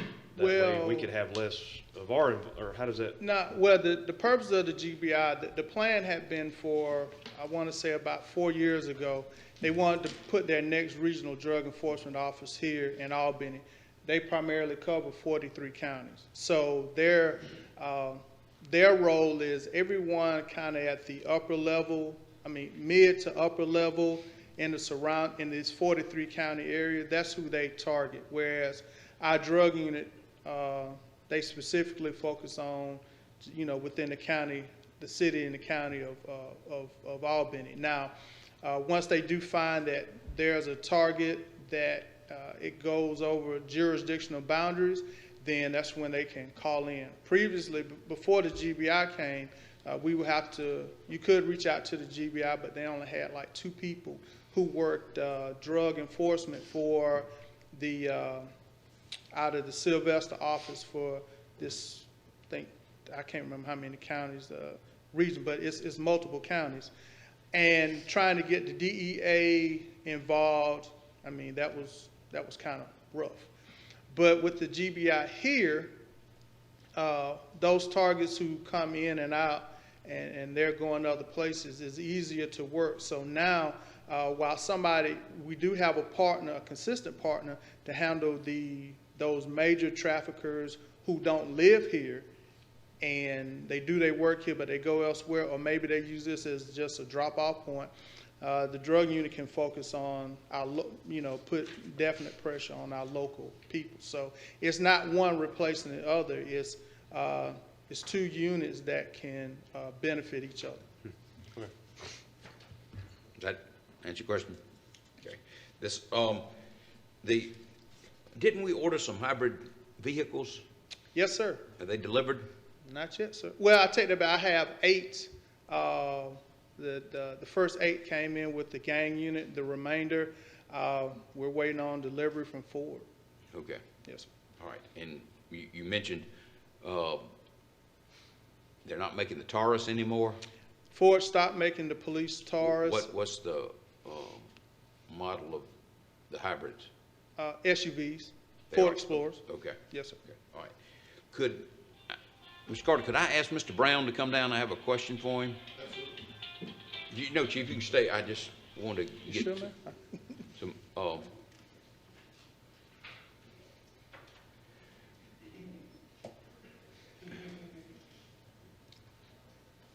I appreciate it, Mr. Brown. Let me ask you, let's say throughout the year, we're an average of 50 sworn officers down. Right. Obviously, we budgeted for the whole 214 sworn officers. Isn't that correct? No, well, we actually look at 3 to 5 years worth of history, and we will actually apply an attrition rate to the specific divisions. For instance, uniform this year, I believe, is 14%. Investigative division, I believe, is 5%. And the drug unit or the gang task force, I can't remember which one, is 20. So we look at that history. So we don't just put 100% of the salary in there. You're not budgeting for 214 police officers? Not by dollars, that's correct. You're predicting based on trends for the last few years, we're going to have X number of officers, and that's what we're budgeting. Right, and we don't really share that with Chief personally because we don't want him to think for any reason that he can't go out and hire officers. If worst case scenario, we will come back before this board and say, hey, we missed our number, Chief is fully staffed now, we need to fund all of his positions. But we just look at the historical turnover attrition rate and try to budget accordingly. Okay. Thank you. I want to get that straight, Mr. Rankin. I know in the past, when expenses had come up, when I was on the city commission before, Ms. Jackson would say there's funds, and then you found out what it was is we had budgeted for more employees than we actually had, and as a result, that's why you had a surplus. But it shouldn't have been a surplus. I guess what you're doing is the proper way to account for being understaffed. Right. Okay. Thank you, Mr. Brown. That's all I have. But Any other questions? I will be hiring people. Now, you know, I will be hiring Mayor, so. Any other questions for the chief? May I have one more final question for the chief? Chief, when you were saying about ASPIRE, ACT standing for Assertive Community Training. Thank you, sir. Okay, but another question, as the mayor alluded to, that this consultant, the Duns did not address the issue about consolidating the drug squad and thing. And he also went on to say that you said that the agreement is almost 30 years old, 1988. Yes, sir. Right. I think that if a person was born in 1988, he or she most likely are in their 30s. So I think that it's high time we look at this agreement because just the location, the demographics have changed, and we certainly need to be more assertive. And if we have to go along, I think we should, if we can go along, I think that because crime is going to be with us until we leave this Mother Earth. Well, again, in the assessment, if you know, they didn't want to back us in the corner to where we had to do it, because what if the commission would have said that ain't what we wanted to do?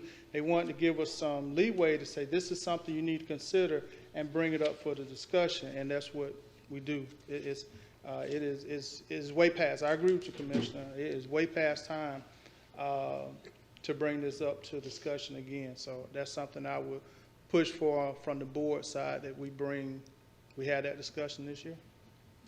Yes, sir.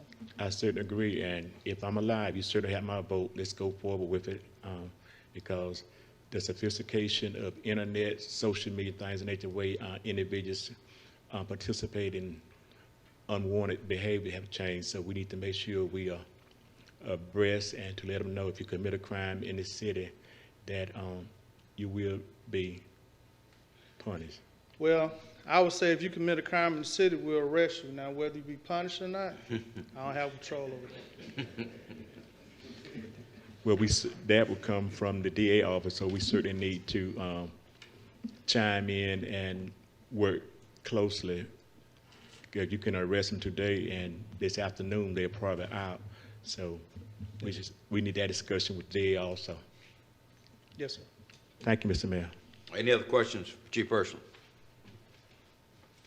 I also want to echo, you know, in terms of a priority for us, Mayor, is to maybe bring up these agreements, the ADDU and the gang task force, and it may not impact the budget, but I definitely think it's time to just look at those and see going forward in 2021 if those are meeting our needs and the best way going forward.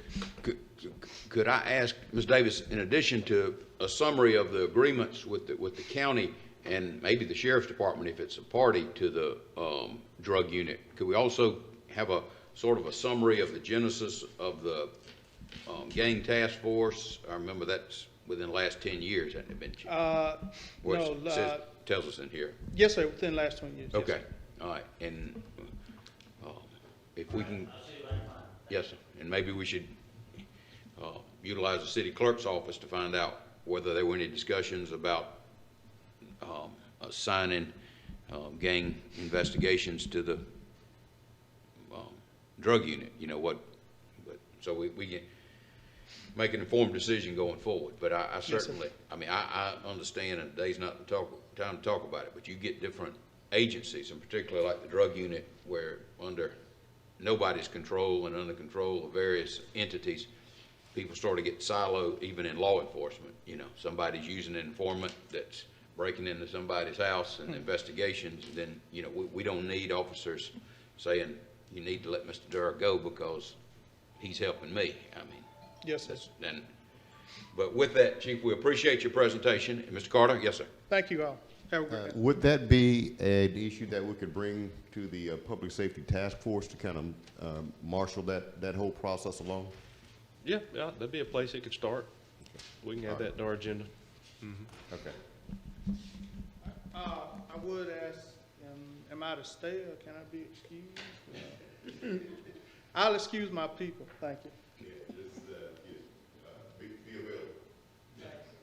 And Mr. Brown did the provide entourage. backup to the chief, just wanted to make that, What? to use the chief's words, Mr. Brown did provide backup to the chief of police, so. All right, we have another chief available.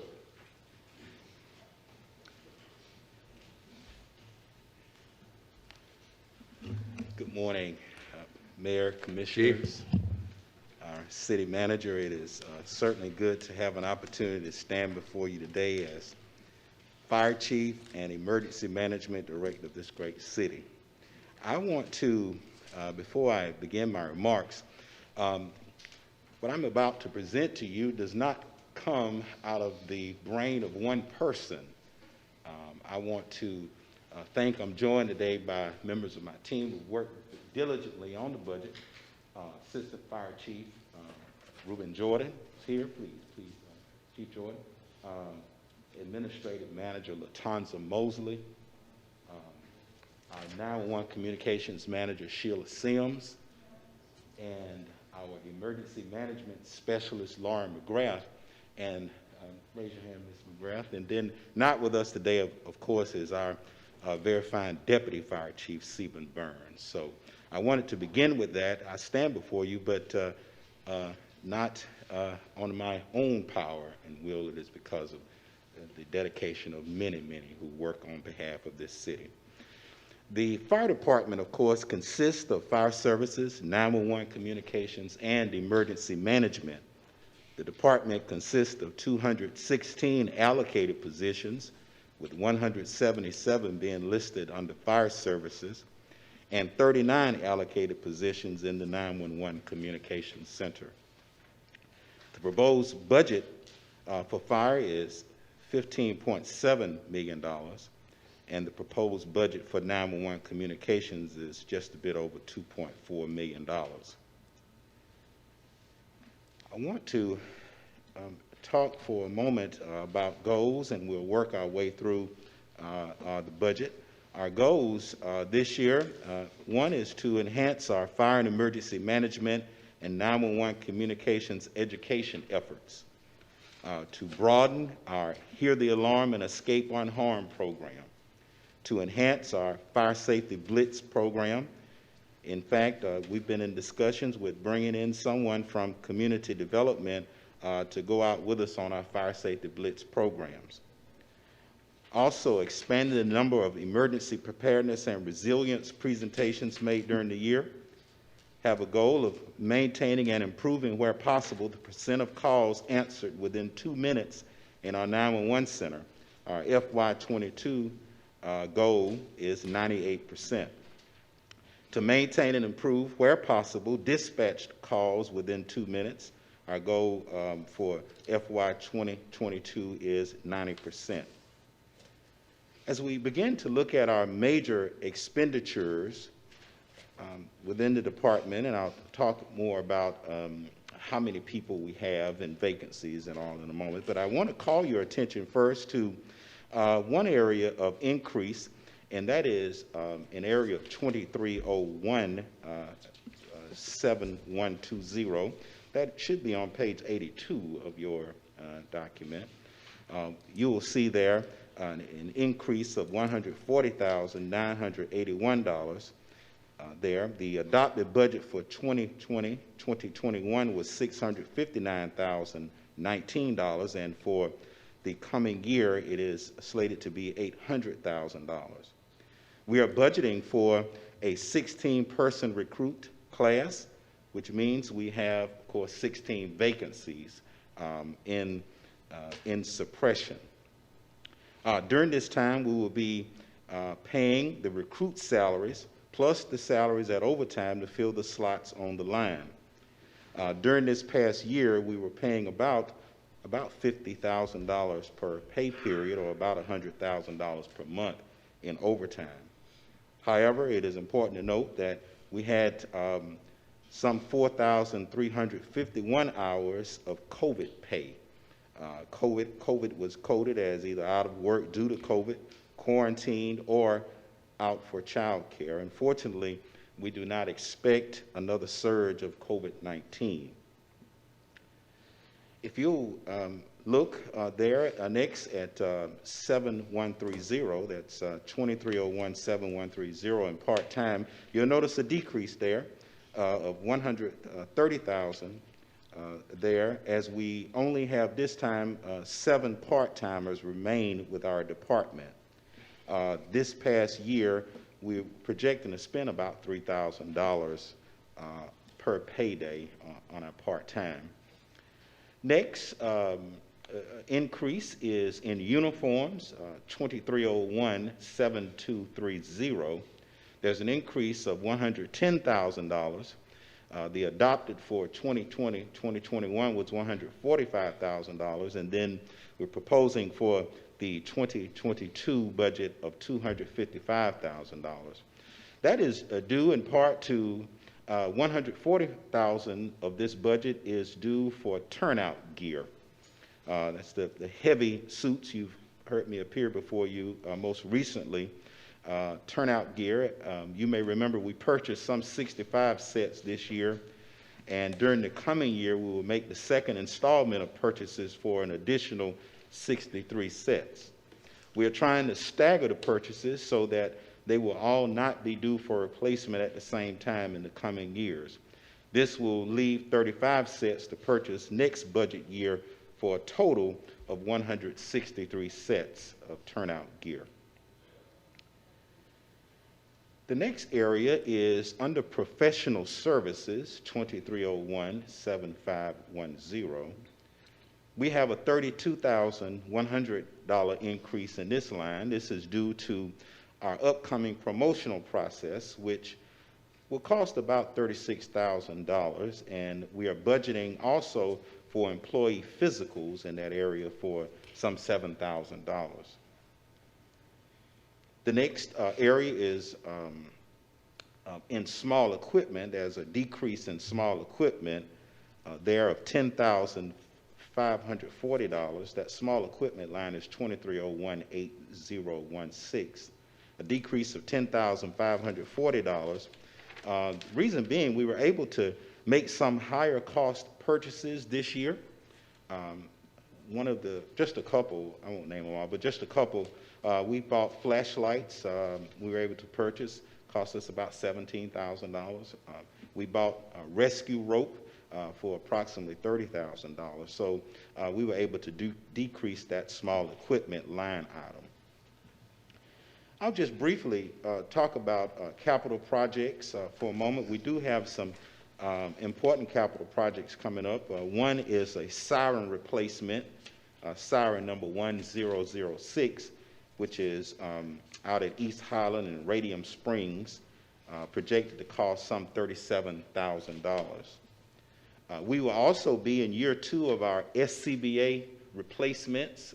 If you remember, I appeared before you recently to talk about the self-contained breathing apparatus, the tank harness that you see the firefighters wear when they're going into hazardous environments. That's slated to be $210,000 for 30 SCBAs this coming year, and we will be coming back to you over the next 4 years to completely replace our SCBAs. In the area of R3M, this has been an area we've been able to do some work around the stations a bit, and we're looking to, of course, this coming year replace Station 1 and Station 6. Has some damaged and worn chairs. We hope to replace that at $12,000. Purchase 2 new gear dryers. When the firefighters go out and we come back and we wash gear, it's been a slow process to dry them, and so we want to add 2 new gear dryers at $8,000 per dryer. For that total replacement there, or addition there, is $16,000.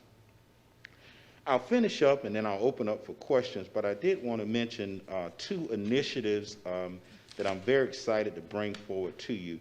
One is the implementation of the StatWise report.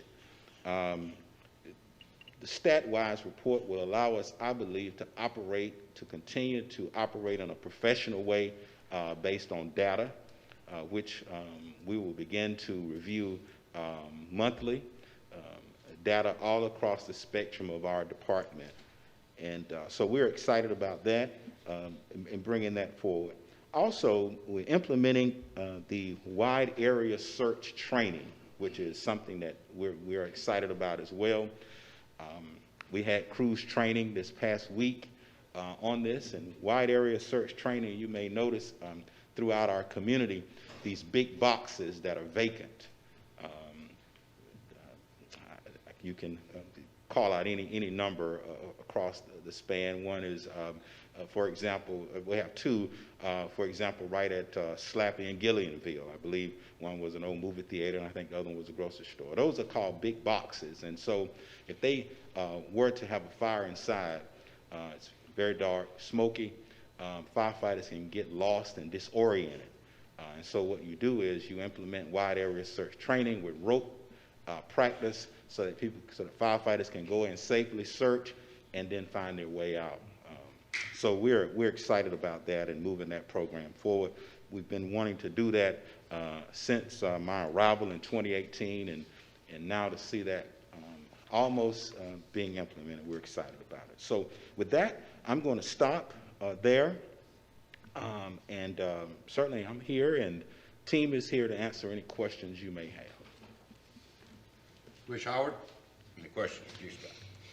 Chief, in your earlier presentation, well, first let me say good morning. Good morning. You alluded to that you have 16 vacancies in the fire department as of now, right? Yes.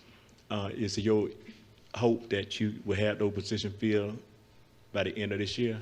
We're certainly hoping so. Yes, sir. We have 4 right now that we have in the process, and we just closed the hiring process for firefighters, and we had a tremendous outpouring of people applying for the positions, and so we certainly hope to fill those. Yes, sir. Okay, and another question is that you mentioned about 7 part-time positions. How does that work? Yeah, well, they come in and work. We have various slots available. They will submit to us their availability, and then we will bring them in, and they will have an opportunity to work. That's basically how that program works, and we have 7 people now in that part-time program. Okay. That's it, Mr. Mayor. Thank you, Chief. Thank you. Any questions, Mayor Pro Tem? Mayor. Yes. One other question, I forgot. Chief, as of today, your 2020 and 2021 budget, have you about 90% have used before we go back to the general fund? We will not have any money remaining to return back to the general fund at the end of this budget year. Matter of fact, just had a meeting on yesterday with the finance department, and be just very small amount. Okay. We will expend our budgeted amount. Okay, thank you. Thank you. Mayor Pro Tem? Nothing at this time. Thank you, Chief. Thank you, sir. Commissioner Fletcher? Nothing, but thank you, Chief, for your hard work. Thank you, Commissioner Warrington? Good morning, Chief. Thanks Morning, for coming. I don't think I heard you mention it, but I know it's over in our SPLOST tab is Fire Station number 2. Yes. So do you expect that, I guess, to be started or to be completed in this fiscal year? It will hopefully be started. The process will be started. We will certainly not be finished. Okay. As you know, we're very fortunate we were able to meet just a few months ago, right before the former city manager, and we kind of got decided on a location. Mm-hmm. And now I'll be meeting with the interim city manager to kind of talk about those plans that we have. Of course, we have a prototype for the station. We want to make it very similar to the Leonard fire station we have in East Albany.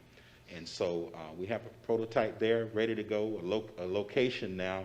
And so we'll begin those discussions with the interim city manager to kind of get off the ground here very soon. Okay, all right.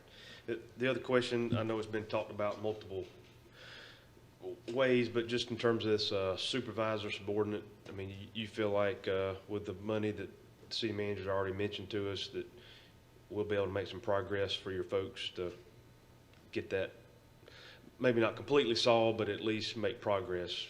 I mean, you're confident we we're on the right path on that? I am. I certainly support what the interim city manager has brought forward.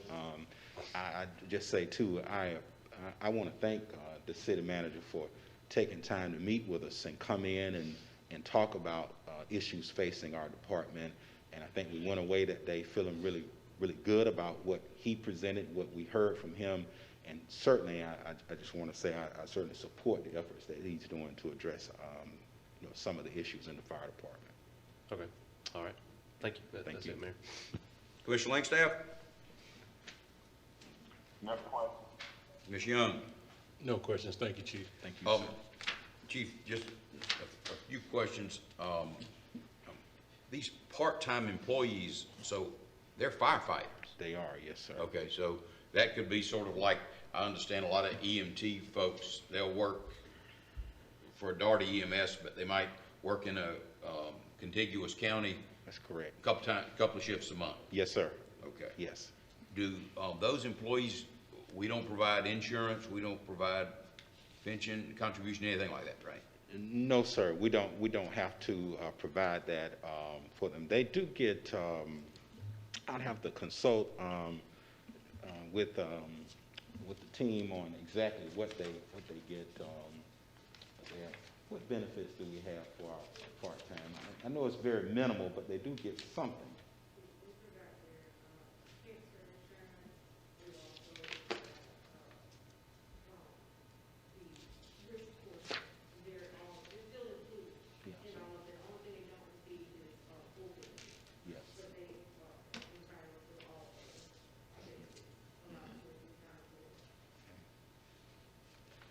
So the cancer benefits, we heard, we still have to allocate from a risk standpoint. Yes, sir. But they would not receive full benefits of a full-time employee. And the EMA is McGrath. She works for the EMA, right? She works for the fire department, so she is a direct report of mine. She reports directly to me. But insofar as EMA is a division of the fire department? It is, yes, sir. Okay. Is that Ms. McGrath? It is, yes, sir. Good morning, Ms. McGrath. We appreciate all your updates.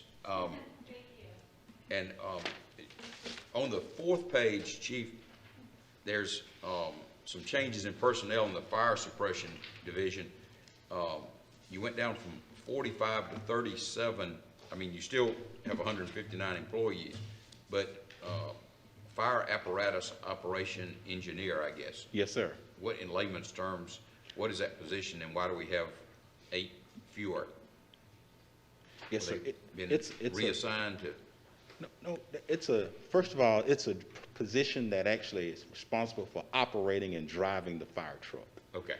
That is their everyday responsibility. But when the officer is off, when the lieutenant or captain is off, they could then become in charge of the fire truck, and then at that point we'll have a relief driver that will actually drive and operate. So that's their major function. Okay. Not to get in the weeds too much, but yes, sir. Every station you have 2 trucks at all times. Not Is that correct or incorrect? Not 2 trucks. We have 2 multi-company stations, and that is Station 1 and Station 6. Now they both have an engine and an aerial truck, for example. But you go to out in the county. Out in the county, you'd have the one engine.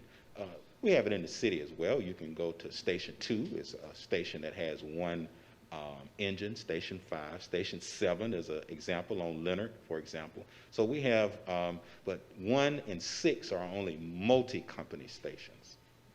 Okay, so only 2 stations have more than 1 crew at any given time? Yes, sir, that's correct. All right. This, so basically we have 8 fewer drivers? Yes. Now, we hope to begin to fill those driving positions. We will have a promotional process later on this year. We hope to fill some of those drivers' positions. It has been by far the most challenging of the positions that we've had to fill, within our department. We have right now, I would imagine we have 18 positions that we could fill in the AOE positions if we were to fill all of them.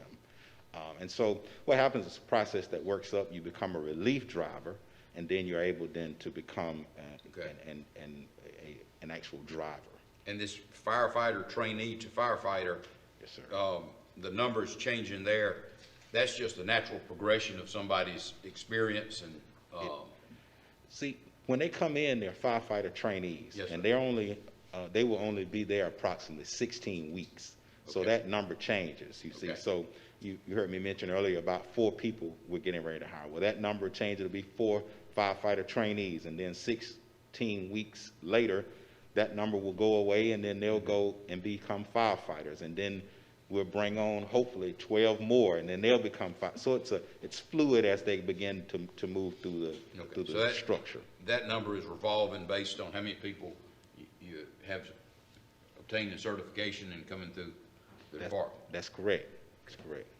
All right. Now, the last thing, Mr. Carter called, and after the meeting with the fire department, he's very optimistic that this issue, the problem with,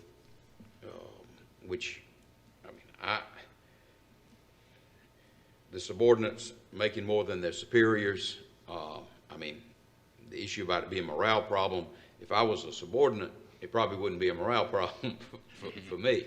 And as I have pointed out, there was a policy, presumably from the city commission, that created this situation. And Mr. Carter is optimistic that this is going to address the concerns of the department. On the other hand, I could see it being a situation if you have a subordinate who's getting a lot of training and getting certified and pursuing his education, he's not being rewarded for what that former policy sought to reward. So I just want to express my reservations, but to say if both you and the city manager, having consulted with the staff, feel this is the proper approach, then I'll support it wholeheartedly. But I do just want to express, I know there's always another side of the story there. And, Yes. But with that, and it's in the budget, we'll certainly adopt that recommendation. I certainly want to speak for the interim city manager, but I think that is just only one piece of it. There are I've spoken at the retreat. Yes, sir. There are multiple pieces of all of this, but I think the city manager asked what would be most appealing to the group that he met with, and he can certainly speak to it to talk about how that actually rolled out. Yes, sir. You want me to elaborate on that at all? Sure, but could I just ask, Chief Scott, could we identify, again, not today, but just in a memo, what the other concerns you expressed, and I guess we could go back and get the minutes, but that remain unresolved, so Yes, we're sir. aware of that going forward? Okay, you would like for me to send that to the... Yeah, just a memo within as your time allows. It doesn't matter if it's this Okay. week or next week, Okay, but, yes, sir. just so that we understand we're addressing the biggest piece of the pie, but these other issues have not yet been resolved. Yes, sir. Be Okay. happy to do that. Yes, sir. Mr. Carter, go ahead. Yes, absolutely. What we talked about was, hey, there are a range of issues that the Right. firemen perceive as issues with their pay. And trying to be honest with them and let them know that, hey, we can't address all of those things immediately. There's no way we can do that. So what I need you to do as firemen is select that thing that is most important to you, that all of you can rally around and support as we move forward. So that's how we came to that determination. It wasn't that it would solve all of their issues, but this was the thing based on budget constraints. All right, if you had to choose something, because we can't do them all, what is the thing that you would like us to pursue? And that was how we got to that point. Okay. And we're still waiting on the results of the pay The study. pay study. Yes, sir. I mean, so certainly that would, but that's all I had. Mr. Young, did I pass you? No. I'm sorry. I was in the question. Okay. Anybody else have any questions for Chief? Mr. Mayor, can we take 5 minutes since we're right here at 11 o'clock? Could we take 10 minutes? Not with me. Okay, let's do that. We'll, be adjourned till, what, was it 12, was it 11:05? Is that agreeable with everybody?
Okay, Mr. Carter? Okay. Good morning, Marshall. Good morning. The Code Enforcement Department has come across a lot of challenges in the past year or so. The main thing about the department is establishing their foundation, making sure that the employees are trained properly, making sure that they have the resources that's necessary to perform the task. The Code Enforcement Department is allotted currently for 17 employees. As of right now, there's 10, therefore we're having 7 vacancies. I have 4 out there waiting for interviews for next week. Let me get my glasses back on. The operational budget for code enforcement is $789,484, and the personnel budget is $963,410. In this year's budget, there was some adjustments made in the line of demolitions. It was budgeted in the past for $1 million. It was reduced down to $600. Currently, this year, we're trending at $394,000, but we still have $181,000 in process.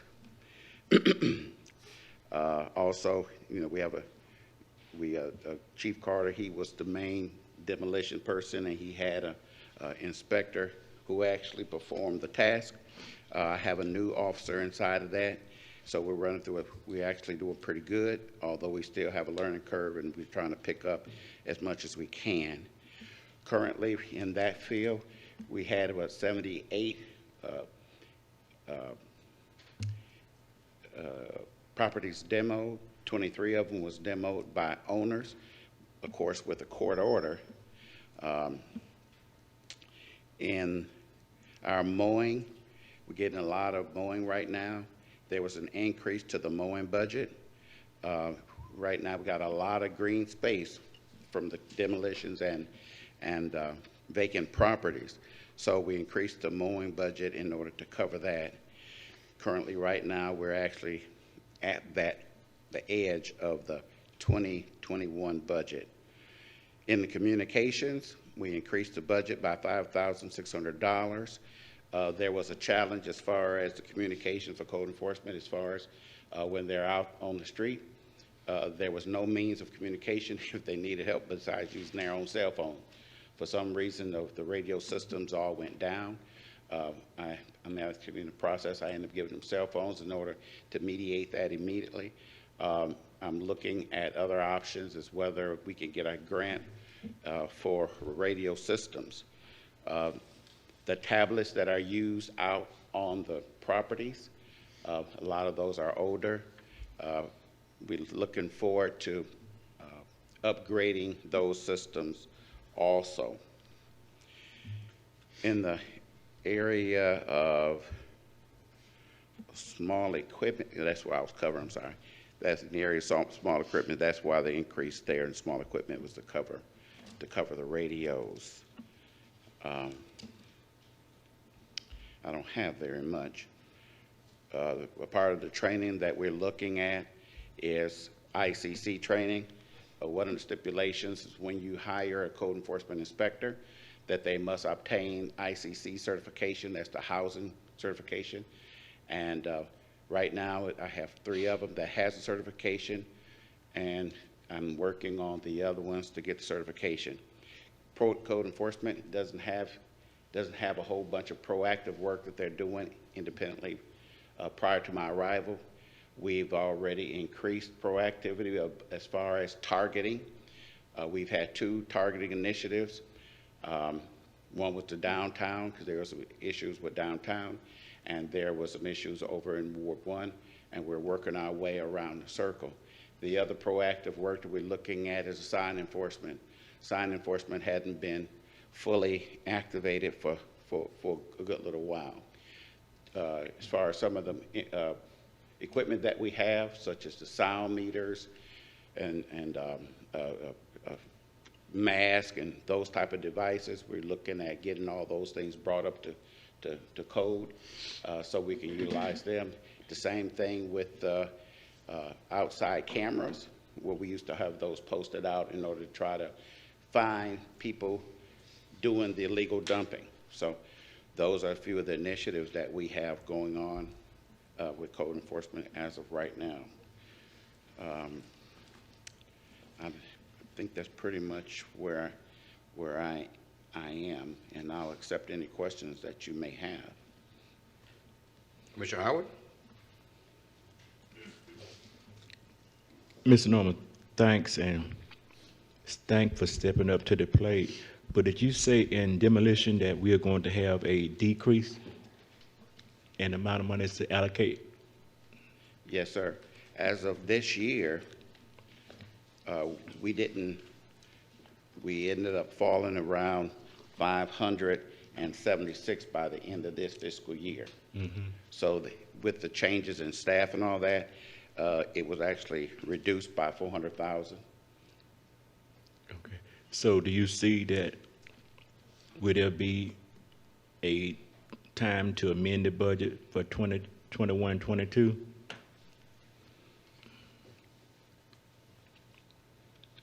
Will we need the budget amended? Or Right. From where I'm standing right now, no, sir, I don't see a purpose to amend this current budget. Next year's budget, with the increase in the personnel, and the learning curve, I think we're still going to fall approximately where we are right now. Okay. And what did you say about the cell phones, that they are what? Right. Code enforcement didn't have any means of communication with APD or back to the department. And what I did was I ended up getting cell phones for them. That was an immediate response in order to make sure they had a means of communication just in case something happened. Because you have them out there at these vacant properties, abandoned buildings, and if something happens, that's an issue. So I did that instantly in order to try to rectify the communication problem. Okay. And are you short any officer as of now? Yes, sir. As far as the officers concerned, we're down 2 officers. That one of those is a chief code enforcement officer and 1 regular officer. And we have 3 inspectors, and we have a community engagement and 1 demo specialist. Okay. Mr. Carter, can I ask you a question? Yes, sir. I know that Mr. Norman and the city attorneys, when we have court, I thought we had some type of agreement with the municipal judge as of last year, which when I get the sheet from Ms. Stacy, and what I'm concerned about is that if a person go to court today on the same charge, that I'm seeing continuation up to like 180 some days. I thought this judge said he was not going to expand that no more than 30 days because I got a sheet last week and someone was given 180 days to rectify the problem with the code thing. So what can we do? I think that's where a lot of those backlogs are coming in. For a good example, I may turn one in today, and then when it hit the court, that the person may give an alibi that my folk was sick or whatever, and those long 180 some days out. That's what really I think is a lot of backlog from the court system. Well, what we can do is have a conversation with the judge about how he's rendering those judgments. So if that is a problem that we need to address, and based on your comments, I think it is, then that's a conversation we can have with the judge and see what we can do to set some real standard as far as what those extensions will be. Okay, and this direct is being advertised as of now, right, for a new? It is. Okay, so would it be another 30 days when y'all will close the window of application? Actually, it won't be another 30 days. it's already being advertised based on the response that we get, that would determine when we close it and start the interview process. Okay, that's it, Mr. Mayor. Mayor Pro Tem, any questions? Yes, sir. Mr. Norman, you said we spent a little over $380,000 this year, this fiscal year, on demolition, and obviously we had COVID and all the other things that went on.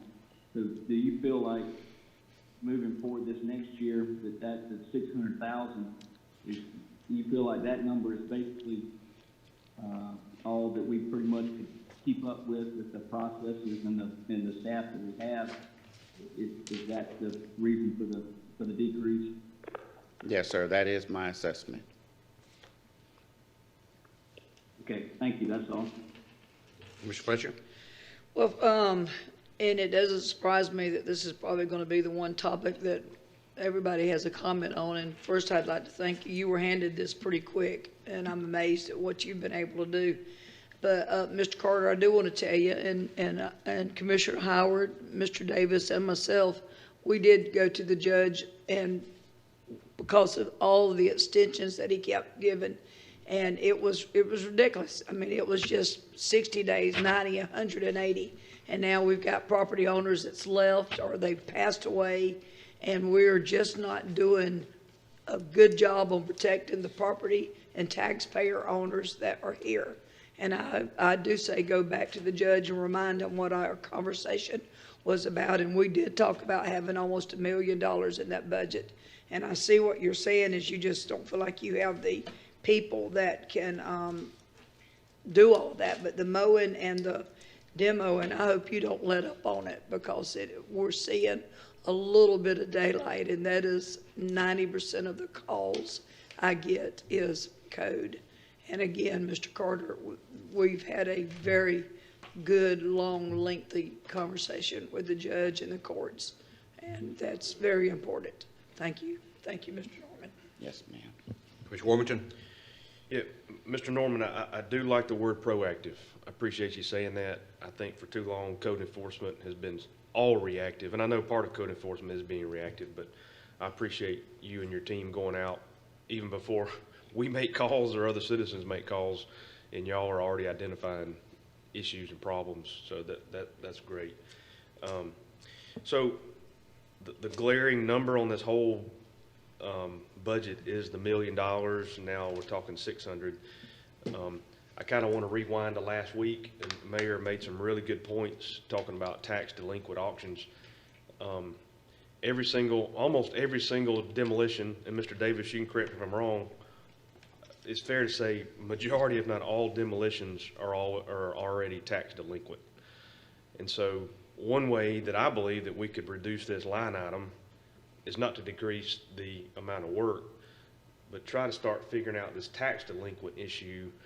Like, for instance, we got our demolition list in our packet. I don't know if you'll ever look at it.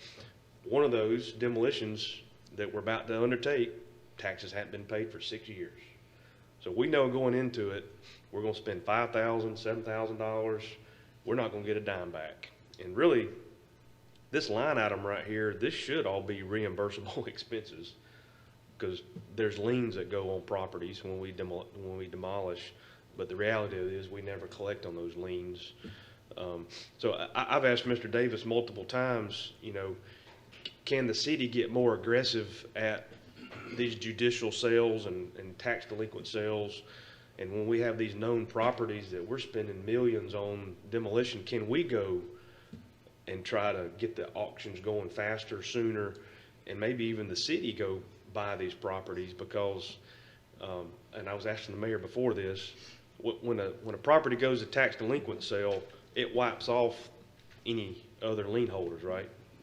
So mortgage, demolition, lien, all that's wiped off, right, Mr. Davis? Yes, sir. It's hard to believe it goes even against security deeds, yes, sir. Right. So let's just use just one example. It's 5 years worth of taxes. Our demolition is going to be more than the tax. So it would be to the city's best interest just to go buy the property and demo it and try to sell it with a clean title. And so I say all that to say, in addition to the work y'all are doing, I think it's incumbent upon us, maybe with Mr. Davis, and even with, I mean, Ms. Bayless, she offered for us to come sit and talk with her. I think we need to figure out a way to try to recoup the city's money that we're putting into all these properties.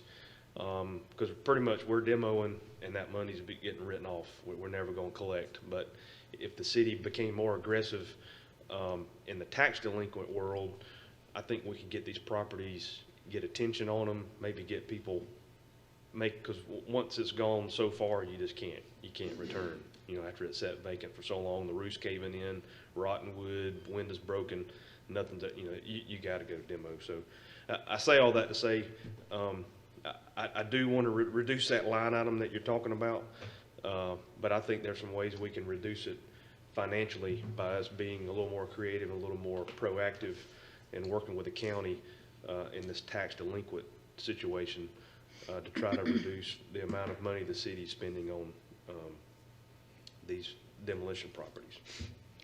You're so happy you said that. That was another part of the proactive. I did hear the meeting that transpired last time, and my intention is I've actually been talking to Mrs. Shauna, the director over there. What I want to do is I want to try to be side by side, and that way the moment that these properties start to be delinquent more than 2 years, that my demolition person start taking a look at it and start making that assessment then, because yes, it does make sense to try to get out front before the property is worth more than, you know, I mean, the demolition is worth more than the property, and we're charging more grass cutting, and we're charging more this and charging more that, and it raised the price of what is actually owed opposed to what is actually worth. So we are working on developing a partnership with the tax department for that purpose. I mean, there's one on the list that was just given to us. Fair market value was $105,000. We're about to demo it, and that's going to be worth nothing. So we're taking $100,000, and it's just going to be gone. If we could have intervened a couple of years ago, earlier, we might could have saved that $100,000 worth of fair market value. But now it's past the point of no return, and that's going to be wiped out. So yeah, that's a great idea, Mr. Norm. I think we could really help ourselves if we did something like that. Yes, sir. Yep. That's it, Mayor. Commissioner Langstaff?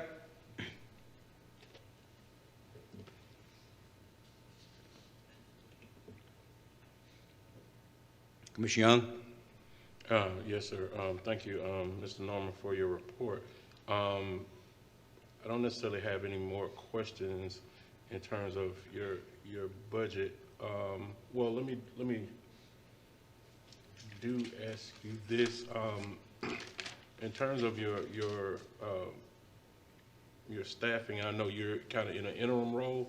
The plan that Mr. Tutu put together in terms of you know, kind of using code enforcement based on wards, that kind of outfit. Had you all done any discussion as to where that might lead you in terms of, you know, budget savings or, you know, things that might, you know, be a little bit more efficient for you? Well, I did look at that. A lot of when you start looking at separating the officers by wards, you got to look at the number of calls that they're getting. So I may have an officer over here in Ward 1, and he's getting 15, 20 calls a day, whereas over here in Ward 6, they may only have 2. So assigning the inspectors to the wards in order to handle any questions or any immediate concerns, yes, that is my intention. And they are assigned as of right now. However, functioning only in that ward, what that does is it creates disparity between the inspectors.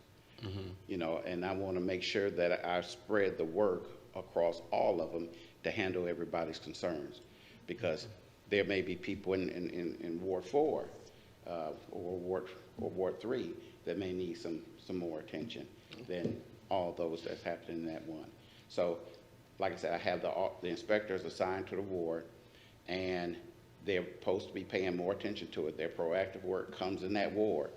However, the assignments may be in other wards. And then going, I think you mentioned the cameras to catch illegal dumping. Has those been implemented yet? They were in the past. Right now, they're in a box. And I've been going through the box to try to see which ones are going to be serviceable and which ones not. But I haven't come up with a total conclusion on that just yet. But I am working on trying to get those cameras serviceable and posted back in locations where illegal dumping transpires. And how much of those are costing us, those camera system? Those in the past, we paid anywhere from about $500 to $2,000 for them. Okay. So it's just a matter of seeing where they are today. And I know that there was some options that we explored back then, and it didn't pan out very well. You know, it gave you objects, but didn't give you any means of determining who did it. So, like I said, camera systems are a whole lot different today than they were back then. So that's why I just need to evaluate the systems that we have now before I make an assessment and pass it on to the city manager. Okay. And I'll just make a comment on this situation with demolition. When we kind of started this discussion on last year, you know, my comments were basically that we needed to, you know, use the same energy in pursuing demolitions in trying to redevelop, because, you know, I know we have a problem with blight. I know we have a problem with dilapidated buildings, and also a problem with collecting taxes. But, you know, I think there's, you know, some opportunity and some middle ground if we take the money that we are spending on demolitions and, you know, utilize that with our economic development department, then we could see a turnaround on a lot of these different things. You know, most of these properties usually start, I guess, you know, in a situation where there may be some, you know, financial issues with the owner, and they just don't have, you know, a way to get out of it.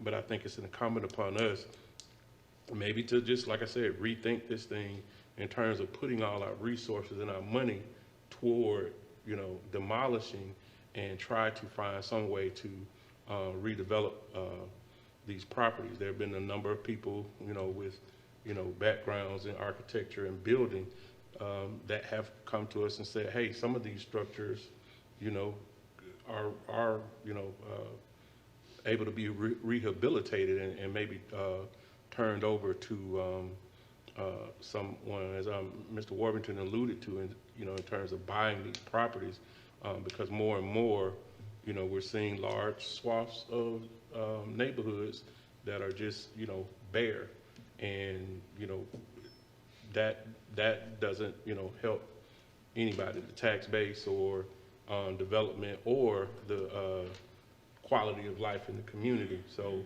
I just hope we can put more resources toward development and in terms of building up instead of demolitions and tearing down. Thank you, Mr. Mayor. Thank you, Mr. Young. Just observation, code enforcement will have 2 more employees, and the budget is $213,000 less than it was for fiscal year 21, and that's primarily due to what we've discussed here, the decrease in the funding for demolition. Would that be fair to say? Well, I don't think won't have anything to do with the other. The number of employee wouldn't have anything to do with the reduce, but no, what I'm saying is you've got 2 more employees, which is going, right. Personnel costs are going to go up, but we still have the department budget going down $213,000, and I'm saying primarily that's due to the decreased or less ambitious funding for demolition. Would that be fair to say? Yes, sir. And it's been pointed out, I think Mayor Pro Tem mentioned it, the $1 million that we allocated was probably a little bit too overzealous in view of the demands placed on staff is what, you know, we sit at this table and we think if we allocate this much money, it can get done. But there are so many moving parts, including what's going on in municipal court and staffing requirements. But with this, we're allocating $600,000 in fiscal year 2022. Yes, sir. And you demolished 78 structures this year. Yes, sir. So that should be more than enough to demolish another 80 structures, which would be compatible with what the department can do with the current staffing levels. Yes, sir. Okay.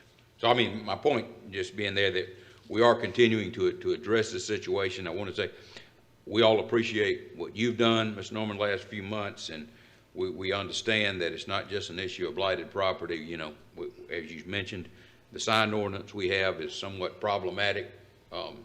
Some people, it's got some nuances, and I think we got a lot of folks that just put the sign out there and they'd ask for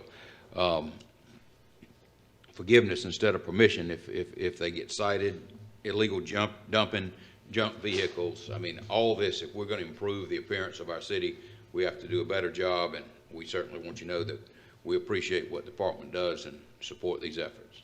Yes, sir. Mayor, Okay. Can I go right back, go back to the questions on the camera? I just kind of thought about something. You know, on the public safety meeting, we looked at a camera system, and I'm trying to remember, there was some discussion of cameras. I think that these are the one along the riverfront that are not working properly at this moment.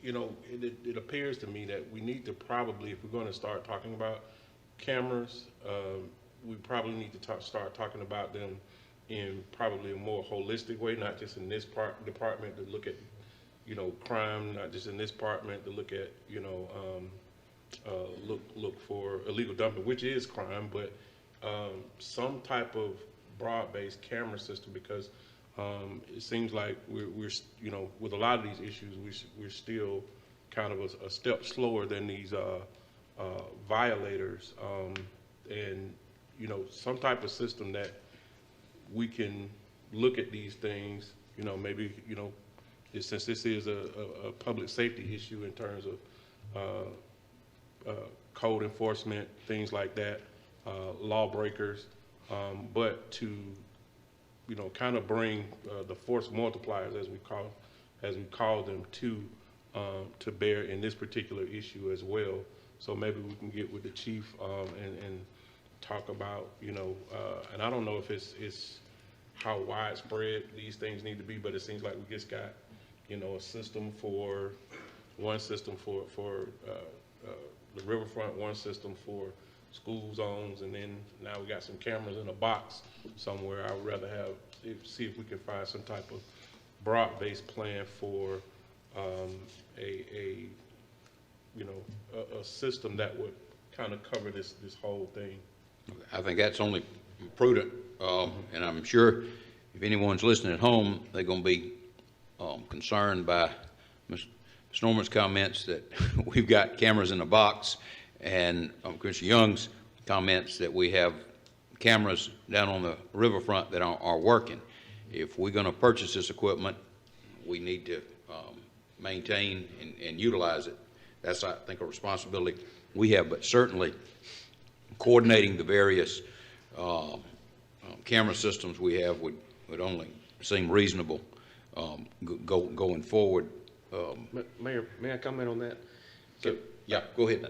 I think to Commissioner Young's point, with cameras, every year or two they become obsolete. Yeah, I understand. And you know, part of the problems with the riverfront or downtown cameras are not typically the cameras, but it's the Wi-Fi connection, because they're dependent on a Wi-Fi signal.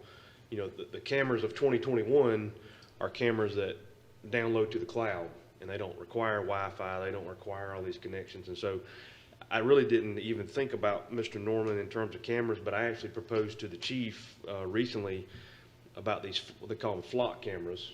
They're LPR, they're cameras integrated with a license plate reader, because I've had some illegal dumping areas in my ward, and you could easily put one of these LPRs on a problem area. Commissioner Howard has several in his area, and it records all the tag numbers, makes a picture of the vehicle. You have an illegal dump, you can say, well, the last 3 days, here's all the cars that's come in. It's a white truck, red car, here's all the tag numbers. Oh, here's a white truck with some trash on the back of it. Then you can quickly get down to, here's your list of possible suspects. So yeah, to Commissioner Young's point, I think with the camera program, the police is working, we could do something with code enforcement with these illegal dump sites. And these cloud cameras can be mobile as well. So, you know, you can put it here this week, next week you can move it over here. And if you're trying to target illegal dump sites, of course the code enforcement officers are going to be up to date and up to speed on where's our problem areas. And you put a camera in an area, guess what? The problem's going to go away. You know, it doesn't take once or twice. They realize, hey, just got a snapshot of my tag and a snapshot of my vehicle. Hopefully they'll stop, but in reality, they probably just going to go somewhere else, possibly. But at least we're making progress. So anyway, with all that being said, definitely the camera program with the police and code enforcement has opportunities to be kind of integrated with the 21st century cameras versus the cameras, you know, that may or may not be out there today. So, Mr. Carter, we'll look at that and you'll give us some thoughts, recommendations? Okay. Any other questions for Mr. Norman? Mr. Mayor. Yes. Let me ask you a normal question, then a follow-up with the city manager. Mr. Norman, can you send me an email or text about what, when we toured that 1116 East Mulberry, have the code enforcement made any type of contact with the absentee landlord? Okay. Mm-hmm. And Mr. Carter, do you know where we are? I think this coming November will be almost 3 years with the GBI investigation of the code enforcement office.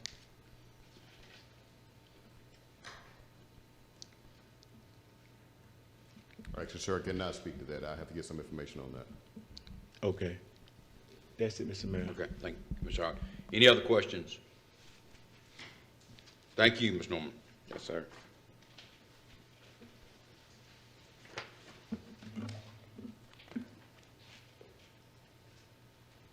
Recreation is next.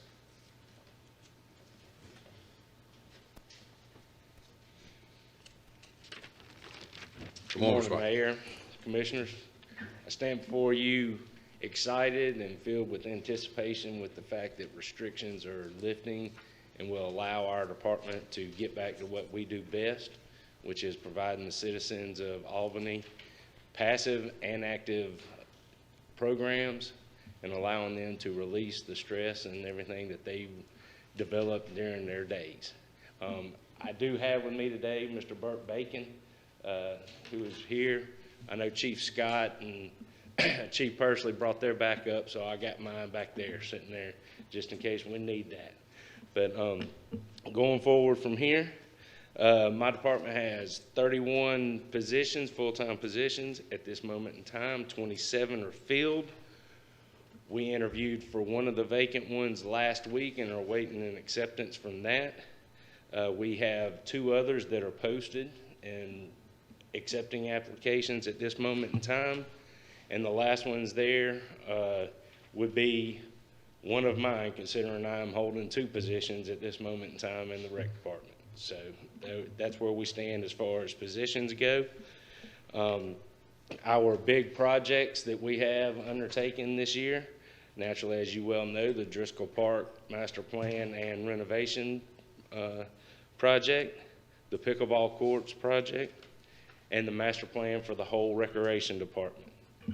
All of those that I just named will be paid for under SPLOST 7. We'll go to the budget now. As you can see, our wages, which is all presented by finance, the personnel part, we went up $10,000 with the rest of the line items being affected as well. Drop down to contract labor. It went up $13,000. That is due to the fact of new programs that we will be offering, as well as an increase in what the temp agencies are charging. The risk allocations, as you know, that came from risk. All of that goes with those line items came from them. Dues and fees did increase $6,300. That is due to registration software that was implemented, which will allow us to allow the citizens to register easily online. Will not have to worry about coming into the office. Plus, it will help us with records as well. Supplies, naturally, with the increase of cost, that went up $3,000. You will notice our biggest decrease will be in the fireworks. That is due to the fact that the $70,000 previously was for two shows. Naturally, the 4th of July show, as well as the Christmas. We have eliminated the Christmas fireworks part of that. That is the reason for that deduction there. Other than that, as you can see, the overall budget, we are down, we are $83,417 less than last year. And at this time, I will honor or answer any questions that you may have. Thank you, sir. Any questions, Mayor Pro Tem? Commissioner Howard. Mr. Craig, did you say that we were going to have the fireworks for the 4th, or? Yes, sir. Yes, sir. But the decrease in that, the 2021 budget was for $70,000, and it dropped down to $40,000 for this next year. That is because we will not have fireworks for the Christmas part. We are still going to have the 4th of July fireworks. Okay, and just a follow-up question. I have not been back over to the J.C. Odom Wellness Center, but when you and I talked, have that problem been corrected, or is it still leaking? Yeah, no, sir. That Mr. Gray from facilities had a roofing company out, and that problem has been addressed. Okay. Okay, thank you. Yes, sir. Mayor Pro Tem. No questions at this time. Mr. Fletcher. No questions, just thank you. Thank you for your hard work. Mr. Warburton. No questions. Mr. Langstaff. No question.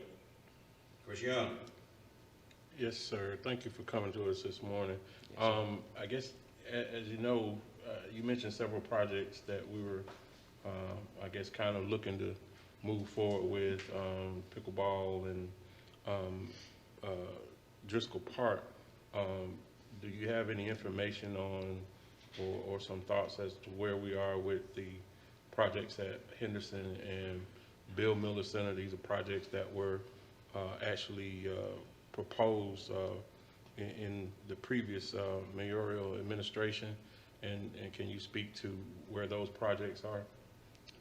Sir, we're just waiting on direction from the commission with those two projects. Okay, so you haven't heard anything as far as design or anything of that nature? No, sir. I do know that Henderson is open now, and we are programming out of that.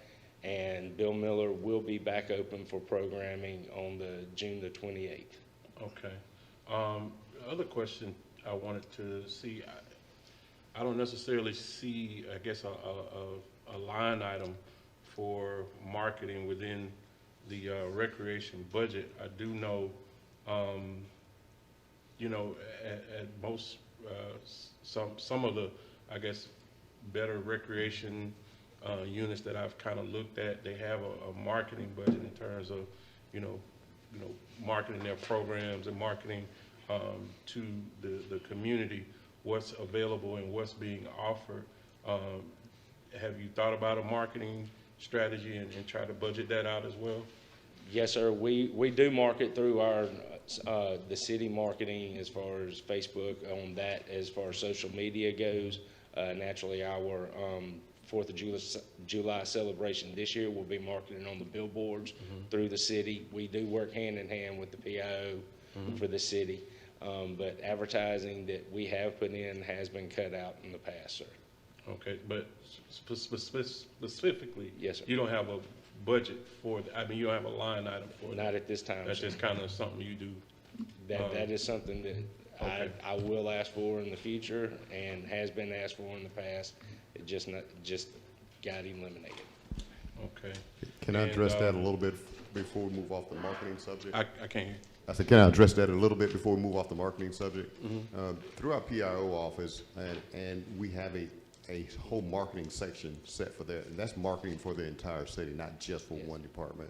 So as marketing events or necessities come about, that marketing branch is the one that kind of takes care of how we market things around the city. It's not kind of divvied out into each department that way. Okay, well, I do think there's an opportunity, Mr. City Manager, to do some better marketing within the rec department, because one of the things, and that's one of the reasons I asked for Mr. Bacon to be here, I think that our programs haven't kind of taken off in the community in the past is because we kind of just put stuff, you know, we make a Facebook post, we put something on a dartboard somewhere, and you know, the best practices that I've seen is they have thought about marketing. They've thought about you know, making some commercials. They've thought about putting out their own booklet, and I've seen some flyers. I've seen a few things, but they just didn't say to me that, okay, we're trying to market our program so we can attract kids, so we can attract adults and different people to come to our programs. And I would like to take this time to ask Mr. Bacon some questions, but while he's coming up, that's the kind of the point that I was making, is that, you know, marketing is something specific to who you're trying to pull in, but sometimes if we don't make that intentional within that department, then, you know, it won't get to who it needs to get to. But if I could kind of pivot over to youth sports and questions about that. I do know Mr. Bacon, from my conversations with the former city manager, have been very integral in kind of trying to revive some of our youth sports programs. We know I played football at Driscoll Park, and a number of us in the community have just been concerned with how our youth sports programs within the city recreation have gone down, and part of that is due to some of the funding that we've decreased. I think the finance director told us at the retreat that over a period, and I hope I don't get this wrong, I think from either 2011 or 2016, that the recreation budget had decreased almost $650,000. That's a lot of money when you start talking about programs and providing helmets and all of those types of things for our recreational departments. But if I could hear from Mr. Bacon in terms of what are those things that you have done in terms of marketing I know the basketball program has kind of been revived, and we've had some conversations in terms of how to get football and those things, and also, you know, I think there was some, Mr. Hill had talked about partnering with the school system, you know, those opportunities with these different funding opportunities to make our recreation department really go. Yes, good afternoon, everyone. The basketball was probably the first thing I was able to take get my hands on once I joined the department. And once getting our hands, it was about 100 plus kids registered. It was a rebirth. And so once we got our hands on them, the biggest thing was to continuously keep them involved, engaged, and excited. And so once we tried to take that approach with it, as far as getting personal relationships, talking to parents. This is before COVID, so we had more of an opportunity to fellowship before, after, and during games. We did that. That was a major approach, and I expressed in every one of our registration forms, it has the waiver for photography, things of that nature. So I had parents that would post on a regular basis. They would celebrate everything their child would do, from a free throw to a foul at the end of the game. And so we just continuously encouraged them to enjoy every aspect of the experience, including even practices. I do believe that a partnership with the school system, as Mr. Hill was stating earlier, would definitely benefit the promotion of the department, the City of Albany's recreation, into the school system. no one has their hands on more children in our county than them. They see them on a regular basis. They're connected to them on a regular basis. Well, we have to go out and kind of recruit without using that word loosely. We have to promote it in order to get the children to come to us, but their kids are going to them on a daily basis. I think that would be an excellent opportunity for us to build the department as well as the school system in our partnerships going forward. Okay. And in terms of, I guess, I don't know how you all provide funds directly to each particular program, but what have you either needed or wanted or been short of in terms of a budget to, recruit, as you say, and market those sports programs? What I've been short, I would guess in my short tenure would have to be space and the experience. And one thing I major about is making sure that we provide an experience for each child and each parent, each family. Last year, prior to COVID, the basketball season, we housed about 150, 160 kids. We had 3 facilities that we were able to practice and play in. This past year with COVID, we did adjust once we reopened. The school system was not quite ready yet for that challenge of bringing, which we use Robert Cross Lockett Station facility. They weren't quite ready to open yet at the time we were. And so we were put into just our facilities, which is at the time was the Bill Miller Gym and the Henderson Gym. Bill Miller wasn't quite at where we wanted it to be for bringing children into play. The floors needs a lot of work in the building, obviously. And so we then went to the Thornton Gym and played there. So you're talking about, at this point, it was 260 kids in our registration last year coming out of COVID. And you're talking about 24, 25 teams playing in 2 gyms. And it was really, really stressful, strenuous to get us to flow. But yet and still, we still did the best we could, and I think we made it a positive, very positive year. Okay. And I know there's been some comments about, I guess, the opportunities in terms of bringing certain leagues to Albany. I guess girls softball is a big thing, yes, where a lot of these leagues are going out of town, but what are the opportunities in terms of bringing folks in with various leagues? I think we establish ourselves. Even with softball, we did start softball last year, right prior to the COVID, basically, the shutdown in February, March. And we had about 40, I would roughly say 25 to 35 girls signed up. And of course, COVID closed us down. We didn't have the ideal number, but we had an interest. And if we would have been able to participate and continue, we would have made it the best we could if we had to partner with other counties. Pardon me. So that was an opportunity to see softball to kind of kick up for our girls at a younger level versus them getting to middle school and high school and just getting the opportunity. We can do that. We have the facilities to host such things as softball tournaments here. In travel ball circuits, you'll get around to the other counties. Most of them are not bigger than Albany, but their facilities are similar, if not less than our quality that we have here, speaking mainly for Gordon Sports Complex. And that would just be an opportunity we would have to try to get after. And once we show that we have something here, I think people will believe that it can continuously grow. They'd be interested in coming.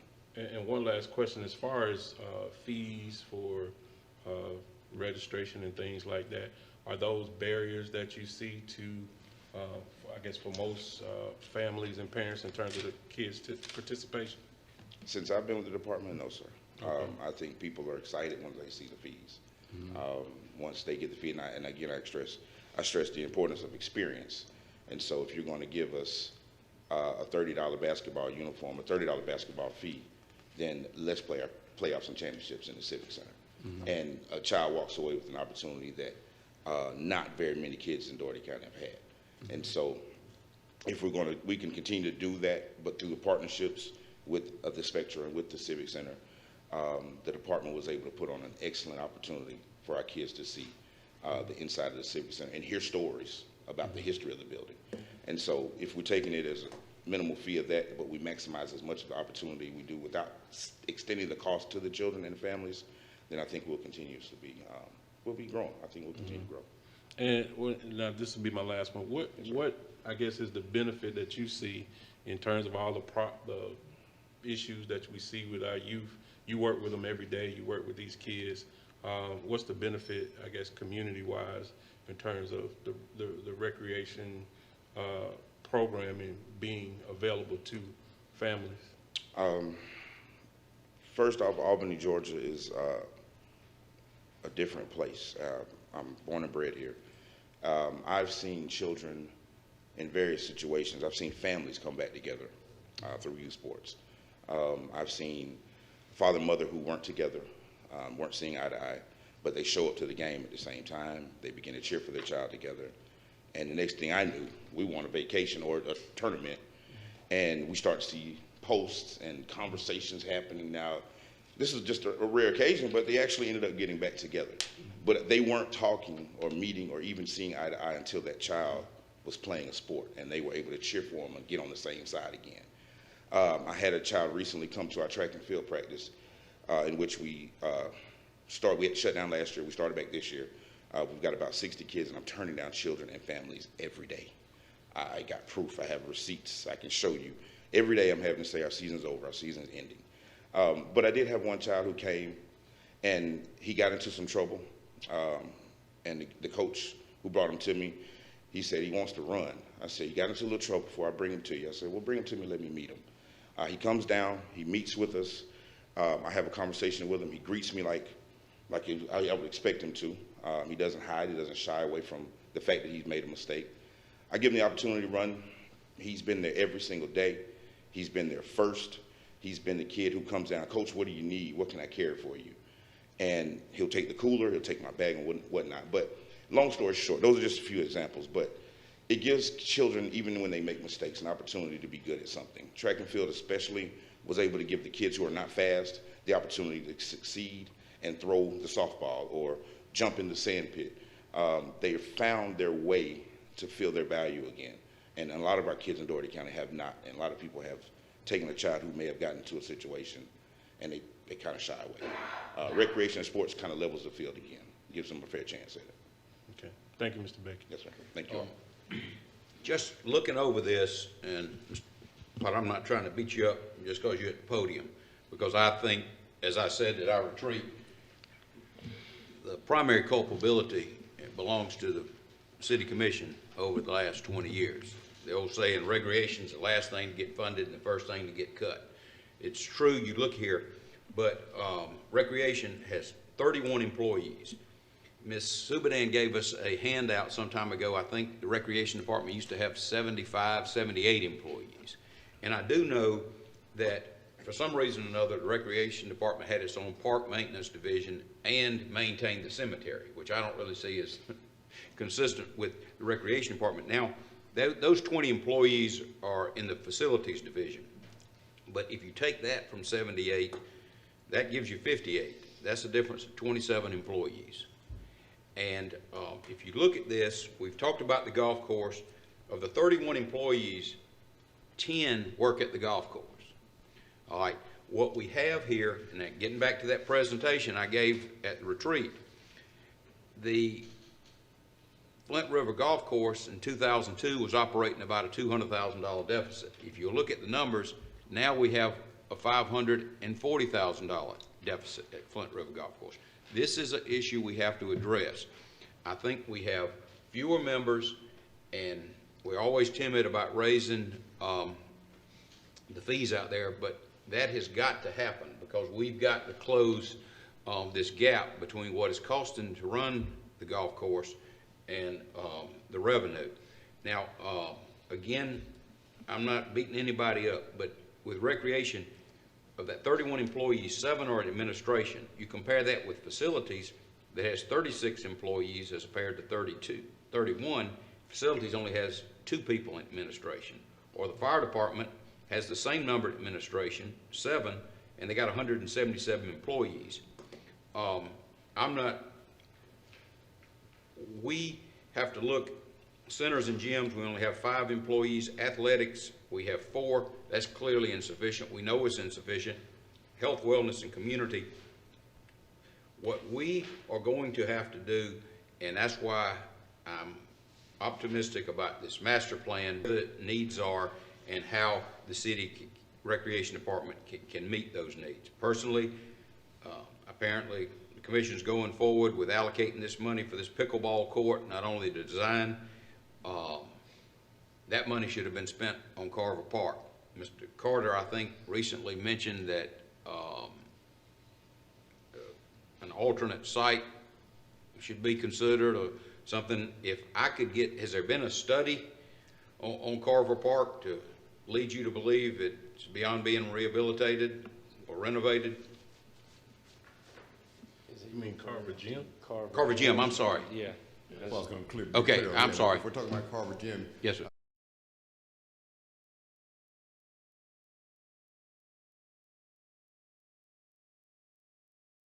To be renovated in the same spot, I don't know. What I'm really interested in doing is finding out what that master plan is going to provide to us. Because, you know, if we get ahead of that, I think we've wasted our money on the master plan. So Well, I kind of want to make sure we do that. Okay, I would agree with that, but I mean, the success Ms. Baker mentioned with the basketball program, the first year, I mean, I just think that speaks to the potential for the success that our recreation departments can have, and not, I mean, this is, but Carver Park has its own, Carver Gym, excuse me, has its own history. As I said in the presentation I gave, the city allocated some substantial funding to replace the flooring as recent as 2012. Now, while the city allowed the flooding to penetrate that building over a long period of time, I don't know. But there again, let me say this, I see these complexes. I'm not a real believer in these complexes. I think we should have learned our lesson with Gordon Park, how much money was spent renovating that park to attract softball tournaments, and then we find out participation in adult men's softball has declined consistently over 20 years. I know in Cordell they have a very nice facility. They have tournaments several times a month, but I don't think just because somebody else has success, you ought to try to replicate it. Well, Mr. Mayor, I would like to think that what we should do is meet the needs of girls softball in Albany, Georgia. There's no way only 35 young ladies want to participate in as popular as the sport is. Yes. And I know you have these travel teams, and we're going to be competing with that, and that's something we have to consider. But the city can't cede responsibility for recreation programs to people who have travel teams, particularly, and I'm pointing this out, some people have these travel teams will call and want to know if they can get money for this tournament or that tournament. And these teams actually, you know, generally cut kids. I mean, they take the kids who have a certain talent level, and if you can't meet that talent level, you're not going to play.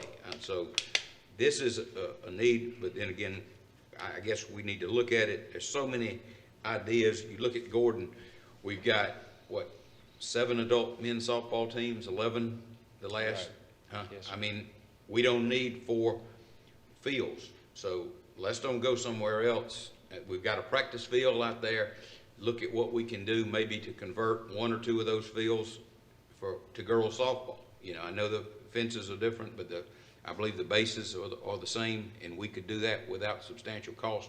We already have that. Hopefully, that's what these folks are going to tell us in this master plan, if they do a comprehensive plan. And then with the facilities we're building, I see this, Mr. Carter, the funding, and I was kind of confused about this on 29, the SPLOST funds.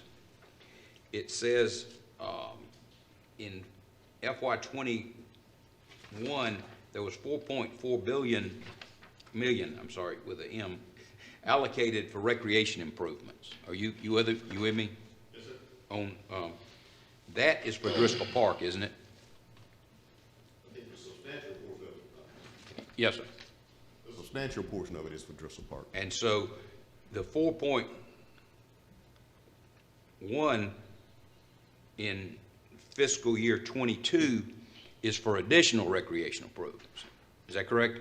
Correct. Now, And then we see where funding for various road projects, most notably the street surfacing and alley paving, had been deleted from SPLOST, and I think it was transferred over to T-SPLOST. Is that right? That's correct. There was some Okay. transfer So of funds there. what I want to clarify here is in addition to the funding we have for Driscoll Park, we're committing over another $4 million to recreation improvements in fiscal year 22. Stand by. Is that correct? We have an additional $4 million, or is that $4 million includes Driscoll Park? That's what I thought. I'm sorry, Mr. Brown. You said $4 million includes Driscoll Park. That's what we have left on that line item for SPLOST. So really, we're just carrying over the funding from the previous year? Correct. Okay, well, I think we need to continue the investment in recreation. I'm sorry to learn that. But with that, Mr. Mayor, I had a couple more comments. In speaking about what you were talking about with the golf course, again, I think it still always gets back to marketing. That's an excellent golf course out there. I don't think we do enough to promote it. Maybe there is some issues with how many people are out there staffed or what you were mentioning, but a lot of what we have available is not marketed correctly, in my opinion, just based on in other places that I've lived, and we don't do enough to talk about the opportunities or make them more substantial. Now, going to an overall thing, again, I mentioned what was mentioned at the retreat. We've decreased the budget of recreation, $650,000 over a number of years. Now, if we keep talking about what we're putting into it, if we talk about funding from federal allocations, that's not our skin in the game. That's coming from somewhere else. But we, as a board, need to, say how important this is by putting our money toward that. That's in our budget. That's not, money from the American Rescue Plan. That's not money from earmarks. I'm talking about the city's budget, our revenue that we collect, that says that we care about recreation, we care about these kids, and we want to see a change in that because, specifically speaking, and we haven't done enough to talk about it, is, what we have experienced during COVID. And we talk about wellness programs, we talk about community health. Those are the things that we need to pivot to as a recreation department as opportunities to better our community and better our quality of life. If we get more people involved in it and more programs put toward it, we can have the things that we want, but they have to be a priority. We even talked about last year, before COVID, I think, partnering with the YMCA. But those are the things and the opportunities that we have if we put the money in the right place. And I'm glad folks like Mr. Bacon are here because that's the on-ground stuff. Now, we talk about Driscoll Park a lot, but as far as I know, other than the rec center that's there that houses those kids, there's not a lot going on programmatically with Driscoll Park. Now, if we're still gonna deal with the same thing that you talked about at Gordon Park. If we build it and they will come, we build it and they still might not come if we don't market it correctly, if we don't listen to people on the ground. We got two gyms, Bill Miller and Henderson Gym, that are being utilized where we're being told that we need more space or we need better facilities where all of these children are currently coming. But we're going to put a lot of money into Driscoll Park where there's not really a whole lot going on, when we need to do that for those particular facilities that are being used and utilized heavily. So I think, you know, we may need to just rethink this and how we kind of got these other projects ahead of those two projects. I think kind of speaks to, you know, where we want to push toward, regardless of the master plan. All of this needs to go back under the master plan if anything's going to go under the master plan, so we'll all be on the same page. But if we're kind of trying to take our own, you know, projects or our own thinking and put that ahead of the other thing, then we don't really have a master plan. We just got what we've been doing, you know, for years now, and that doesn't really speak to a comprehensive plan that I think will serve the community the best. But I guess we can continue to have those discussions. Well, thank you. Just in response, I mean, I was not proposing a substantial investment in Garver Park. I said we have 5 softball fields out there. We have a need for girls softball. We have a property at Highland Park, but you know, is that the best location? You have Gordon. What I'm saying is converting existing softball fields for men's softball if that's where the need is. That's what I'm saying. So I think that's and the other thing I fully intend will support replacing the gym at Henderson with a better facility. What we know is these facilities, to meet the demand, need to have aerobics, treadmills, stationary bikes for adults. So I mean, I think we're gonna move in that direction. It's not an either-or situation. But getting back, I spent a lot of time on that presentation, and one thing in that presentation, that crowd from Colorado, about 3 or 4 times in that presentation, they warned the city commission, you need to reevaluate such an investment in Gordon Park, because they had the statistics there about men's softball. And of course, we were convinced if we spend $3 million at Gordon Park, we're going to start having men's softball tournaments again. So, and the other thing is in there, I believe I'm correct, tell me if I'm wrong, Mr. Potter, is it pointed out that almost 20 years ago, you saw a decline in the people who were playing golf. Is that correct?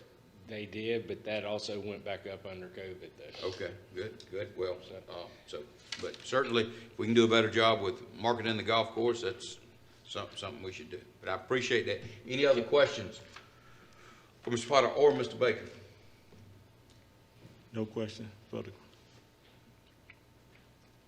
Mayor, may I ask one thing? Yes, sir, certainly. Concerning you, talking about out at Gordon, those are very easily, and we already have everything to convert and put up the temporary fences for girls softball and boys softball, baseball or whatever. We can't, those are easily converted. We do have that material already on site to do that. And we did, a year and a half ago, raise the fees at the golf course. Okay, good. Can I get one more question in?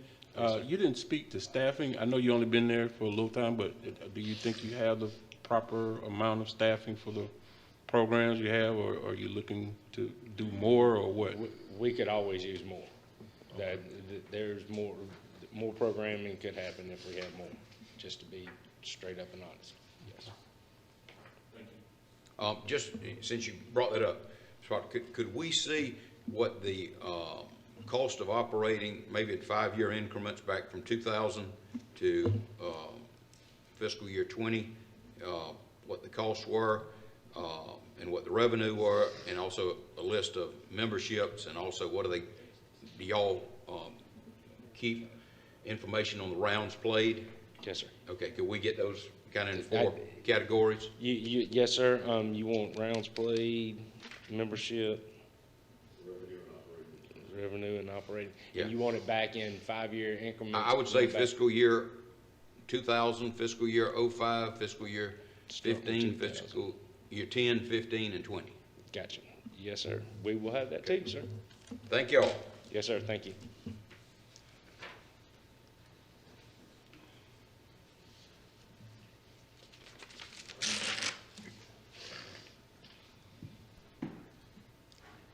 Good afternoon, Mr. Norman.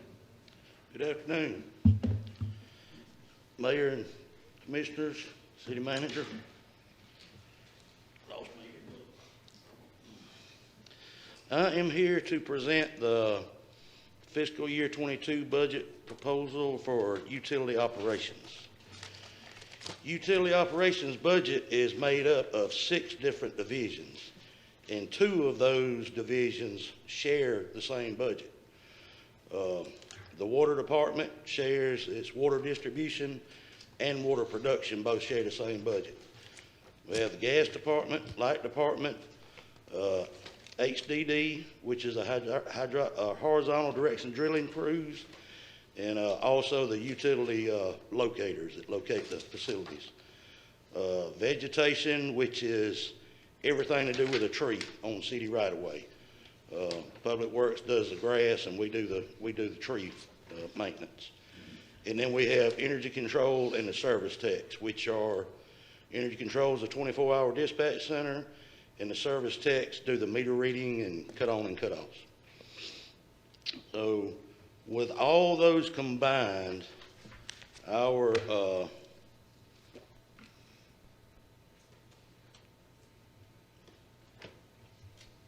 budget for, and these are just expense budgets recommended for each division. The water department is $12,671,731. Gas is $15,546,479. Light is $88,999,501. HDD is $1,352,984. Vegetation is $2,151,679. And energy control and service techs, $3,482,915. That is a reduction of approximately $7,015,202. And that is primarily due to the reduction in cost of goods sold in the light department. So the biggest share of that comes from that part. We have... I'm sorry. Mr. Norman, you're talking about the difference in the... From last year, from fiscal from the 96 million 21. to the 88 or 89 million. Yes, sir. Okay, 96 all right. million down to 88 million. All right, okay. That's the biggest bulk of it. But, and we have budgeted 152 positions for utility operations. We currently have 47 vacancies. And that pretty much concludes my presentation, but I'll be glad to answer any specific questions or look at any specific budget, if there's any particular one of those that you all have any questions about. All right, thank you, Tom. Mr. Howard? Mr. Norman, Sir. where it say under the light division, as now we have what, 37,891 home? You're looking at the revenue portion? Just the home where you got on the light division.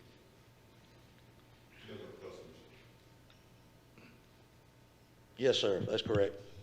Okay, and also that would also chime in if we got like 37,000 homes on the light division. On the gas, would that be the same thing as well? No, sir, the gas covers a smaller territory, so they have a few less customers than the light department has. And the water department has the most customers. Okay. That's it, Mr. Mayor. I have another question, but I, yield to the next person. Okay. Mayor Pro Tem? Mr. Norman, where were you saying you have 44 vacancies, and which departments are most of your vacancies in? Give me just a second, get the right sheet. I got them stacked up in here.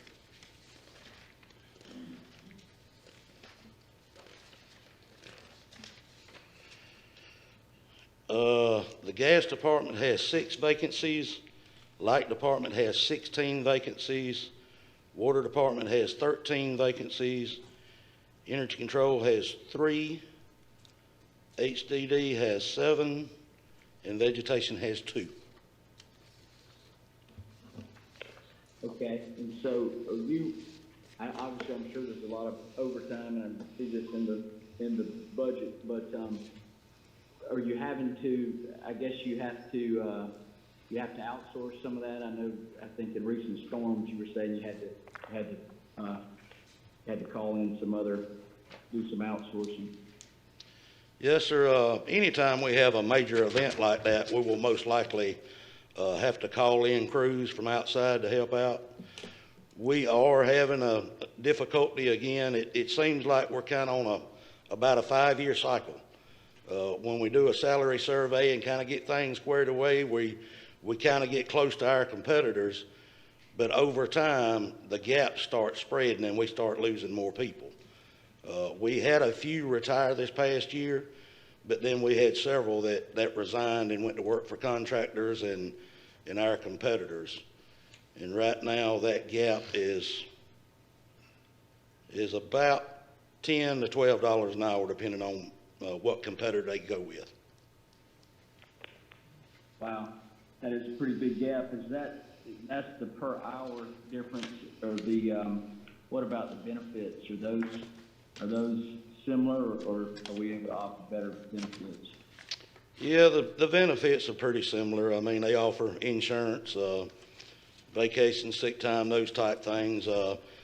Some of the contractors don't have a formal pension plan or defined pension plan, but they do a 401 matching. So a lot of the bigger contractors will match any contributions the employees want to do up to 5 and even 10% in some cases. The most that we've lost here recently have gone to Georgia Power. Georgia Power is recruiting real heavily right now. But we've also lost in gas department too. I don't even have a foreman in the gas department. They're kind of similar trades, so the rates and hourly wages for those two tend to kind of trend the same. And the water department is pretty close behind them. The tough part with the water department is getting folks that can pass the test to obtain their certifications. Okay, thank you. That's all. Mr. Fletcher. Well, first of all, thank you for all your work, Mr. Norman. You know, when you do get applicants, I know that, I think your veterans care very much about pension, but, and y'all are competing against private, which is tough because private sector is a lot better than government. But are you seeing with the ones that's coming in now, how important is the pension to them? To be honest with you, the new recruits that we get in, the pension kind of gets important to an individual once they reach that 10-year mark and they're fully vested. But up until that point, they're looking at the biggest dollar. Yeah, what they bring home. And what happens is we send them through a 4-year school, get them trained, and we now require them to pay back their training fee if they leave within a certain amount of time. The contractors just pay that for them. Georgia Power's even starting to do that now. They'll pay whatever you owe them, we'll pay them. We just need you to come to work. So they're basically, we're training them for 4 years, and they're paying for all their training for that one fee. So could we entertain, I know this probably isn't something you could do, but, and I'm hearing this I'm hearing this out in what I call the real world, is almost, is sad that we have to reward somebody for keeping a job. I'm not from that era, but it seems like that's what is working. They care about what they're bringing home now, and if I'm going to stay with you, then how much are you going to pay me? And you're just running across. You're just getting hit hard with that mentality, correct? Yep. Right. Yeah, like I say, once they've been here a little while and get vested, it's not as it's not as easy for them to pack up and go. Yeah. But we're even losing those now. They'll take an early retirement. There's basically a full crew working in upstate New York. Two of them retired from the city. Yeah. The other three guys just resigned and left. And they're working in upstate New York. They rented a house. They're all living together. Yeah, I And their remember rate that. up there is $50 an hour. Yeah, we lost them during the storm, I remember that. And it was this past year. How, Mitchell EMC, are they, you know, at one time, they were pretty, they were knocking on our doors pretty good. Are they struggling like we are, or is just Georgia Power They dominating? are. They've lost a few folks Yeah, too. 'cause that's what I hear. So all the EMCs are kind of fighting a battle. Yeah, they're- Also, but they are not quite as far ahead of us. They're probably about $6 to $8 difference in their Yeah. pay above ours. Yeah, 'cause they, okay. We lost some to them, but because of the insurance rate, we actually convinced a couple of ours to come Come back, yeah, I remember that. Okay, well, thank you for what you're doing, because 47 vacancies is pretty tough. Thank you, Mr. Norman. Thank you. Mr. Warburton? Yeah, good morning, Mr. Norman, or afternoon, Mr. Norman. Obviously, those vacancies are of concern. Definitely the light department's probably the biggest concern. What are some things you're doing recruiting wise, or through trade organizations, or even our local 4C Academy? I mean, are some things we doing trying to fill those positions, or what's your outlook on We that? through the HR department, we're, advertising on just about every level. We work through ECG a lot. The technical college in Americas has an apprenticeship program, and we go talk to those students and try to encourage them to come to work for us, of course. And we've hired a few through that organization. It's pretty good. It don't really train them, but at least they know what they're getting into. They're not just applying to get a city job. So we do a lot of recruiting through them, and we're reviewing applications, interviewing, and working through the hiring process 3 days a week now across all the departments. So we'll hire 5 or 10 this week and lose 4 or 5 next week. It's just a continuing cycle. So you kind of have open job postings for all these critical, even now, there's postings that show you're accepting applications, if you will. Yes, sir. We got a list that Ms. Velma maintains, and she keeps a record. This is printed front and back, but that's all the positions and all the notes on what we're doing every week. And like I say, we meet it sometimes more than that, but at least 3 times a week, screening applications, screening candidates, and actually interviewing and recruiting. Okay. I know we got a good update back at the retreat, but AMI, that's a big initiative. What's the latest on AMI? When is? We are still working with all the integrations with the new billing software. We're getting pretty close to getting that wrapped up. It's been running about 3 months now, 2 months. So we've been trying to pick out some times to meet with them and get all the people on the same page and get all the integrations formulated. And we plan to start the pilot hopefully in July or August. And that will be, about 3,000 meters. We'll put them in, get all the little kinks worked out, and then we'll be ready, hopefully, to go full deployment soon after the first of the year. Okay. And that has the ability to possibly help with staffing, because all the readings are going to be electronic now versus manual. Yeah. Do you think some of those folks would want to fill some of these vacancies that we have? And It's possible, and we try to give them those options now. If they want to move from one department to the other, we try to encourage that. If it's something that they can move on and build a better career, we encourage them to do that now. But we do plan on migrating some of those positions in other departments and trying to, hopefully it'll fill some of these gaps. Okay. All right. That's it, Mayor. Thanks. Commissioner Langstaff?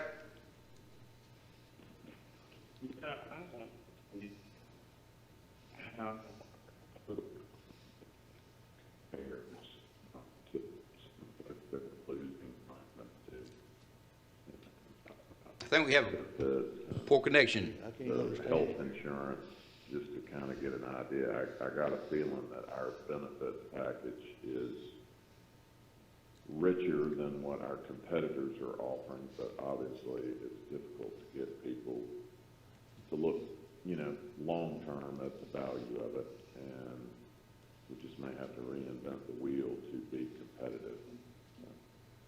But I would like to know how we stack up. I mean, I'm sure they're not going to be traditional pension plans like we have at our competitors, which puts us at a disadvantage to try to explain the benefits of that to potential hires. You got any insight on that? I know that, just Georgia Power, for an example, they have a pension plan through their union. They're a union organization, so they do contribute some of their own earnings towards it. Not sure what the percentage is at this time, but then they also do a 401 matching. I think Mitchell EMC is similar. They're not union. They don't have a formal pension, but they do a 401 matching. And basically the contractors do the same thing. They do a 401 matching up to a certain percent, but they don't have a defined benefit plan. But like I say, it's just hard to get these young people to understand how important that pension is. And they really don't get interested in it until they've been here, put a little money in it, and had enough time to start seeing some results, and then it gives them a little bit more interest. But when they first start, all they think about is, you know, the part of it that's coming out of their paycheck. They're not looking at what they're getting, you know, what benefit they're actually getting from the city until it's been there long enough for them to realize there's money in the bank, so to speak. Does that answer your question? This is just a hunch, but my hunch is if you look at the total cost for the city of Albany to hire a lineman, it may be comparable to the total cost for Power or some of the EMCs.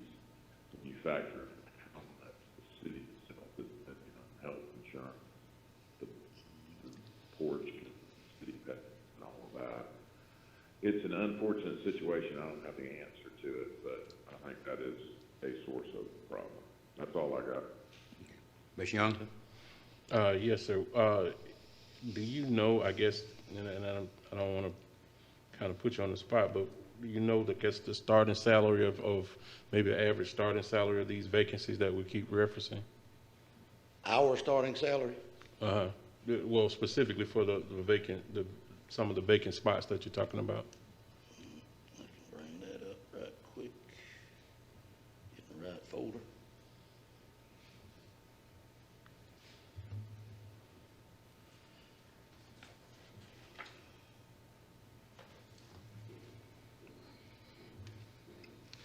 Just for a lineman, coming up through, if I was gonna hire a lineman off the street that had less than 5 years experience, I could offer him $23,949 up to $26,404. That's an hourly rate. Okay, that's an hourly rate. I got you. Okay. And you say somewhere else they may get 50 starting out? Georgia Power starting them at 41.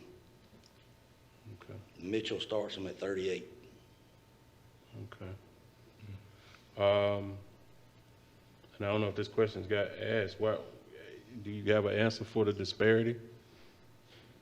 I guess why? Because it seems like, and you know, barring what we think should happen in terms of you know, labor and what we think people should get paid or want to work for, there is a labor market, you know, and that means that somebody is able to go and get more money for whatever job they want to do, because that's how the system works. So I guess, why are we able to do better than that? Or I guess that's the question I'm asking. Because I guess if we haven't followed that trend, then it's no wonder we're so many vacancies short. But And that just now coming up now. That's kind of. Like I say, it's kind of a trend. My 30 years of experience is we have been reactive on this point. We wait till we lose a bunch of people and then we do a salary survey. We need to stay on track to do a salary survey to see what the market's doing at least every 3 to 4 years. Okay. And we keep stretching that out till, over 5 years. It's been I think it's been about 6 years since we've done one. We were doing one right when Miss Subadan started here. Okay. We were kind of in the process of doing it. So it's been however long that's been since we've done one. And we've let the market get away from us. Georgia Power took a huge hit a couple of years ago when all the forest fires were in California. They were paying folks crazy rates to come out there and work. And a lot of employees left Georgia Power. So now they're recruiting heavily to try to replace the ones that they lost. Okay. So they've kind of worked and negotiated with the union to get their rates up, and my understanding is they're in negotiations again right now. I don't know that to be a fact, but I was just told that to try to improve it a little bit more than what they're at now. Okay. And how are those vacancies, I guess, affecting your operations? It delays projects. It takes us a lot longer to get the projects out. And one of the things that that we have proposed in the budget, I was going to speak on, was a CIP project. We have a lot of number 6 copper. It's the conductor that carries the power up and down the alleys on the overhead power lines. We put in the budget to start replacing that with 1-aught aluminum. It's a bigger aluminum cable that's a lot stronger. Through the recommendation from our safety and training in ECG, we do not move number 6 copper energized any longer. It's just, we've had 2 major events, 2 major storms. The copper is over 50 years old, and I don't want to take the chance that they pick it up off the insulator to move it and it break in their hands. So we de-energize everything to work on it right now. So we will be starting to replace that. It'll be difficult to do that with in-house crews and get it all done in 1 year that we have budgeted. Excuse me. But on the other hand, we put out for bid, I don't know if y'all remember, a very, very close friend of mine was one of the first guys that passed away with COVID here, Bob Terrell. He had retired from the light department and come back and was working part-time at night. After his passing, we put it out for bid just to see if we could save some of this overtime and just pay a contract crew to put 2 guys out there at night and on the weekends instead of us paying a lot of overtime. Well, I would have had to give up 12 full-time positions to fund 2 people working on night and weekends. That's how much the contractors were charging. It was just completely ridiculous. So, our overtime was nothing compared to what it was going to cost to contract it out. So that tells me that we're better off, to try to do it in-house and just try to recruit and get some more people hired. Just one observation, Mr. Carter.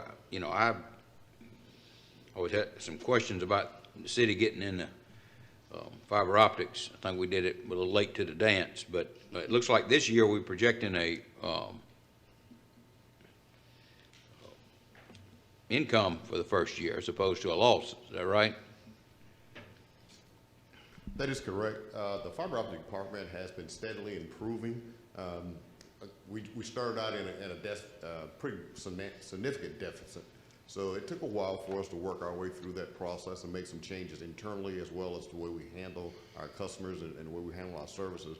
But we're on the upswing, and we're looking to make a profit this year, and there should be some money that's going to be allocated through some of these funding sources that's going to really help that process along also. So we're optimistic that not only will we make a profit if we substantiate what we're doing now, but there may be some additional funding on the way also. Yeah. Certainly we need to look and see if we can access funding to extend broadband to underserved areas. I mean, that's The a question, Mr. Norman, it's about $3.5 million revenue is down in the light fund. That is a pretty accurate, pretty much nationwide. Is that because of the increased efficiency of homes and Every new HVAC? home that's built, every new appliance that somebody changes out, it's just everything, all the way down to the light bulbs, are just getting so much more energy efficient. Okay. As people make upgrades, it's just trending down. So that's not an indication of a further loss of reduction of a customer base? It's No, sir. That's mainly technology a trend just efficiency. in technology.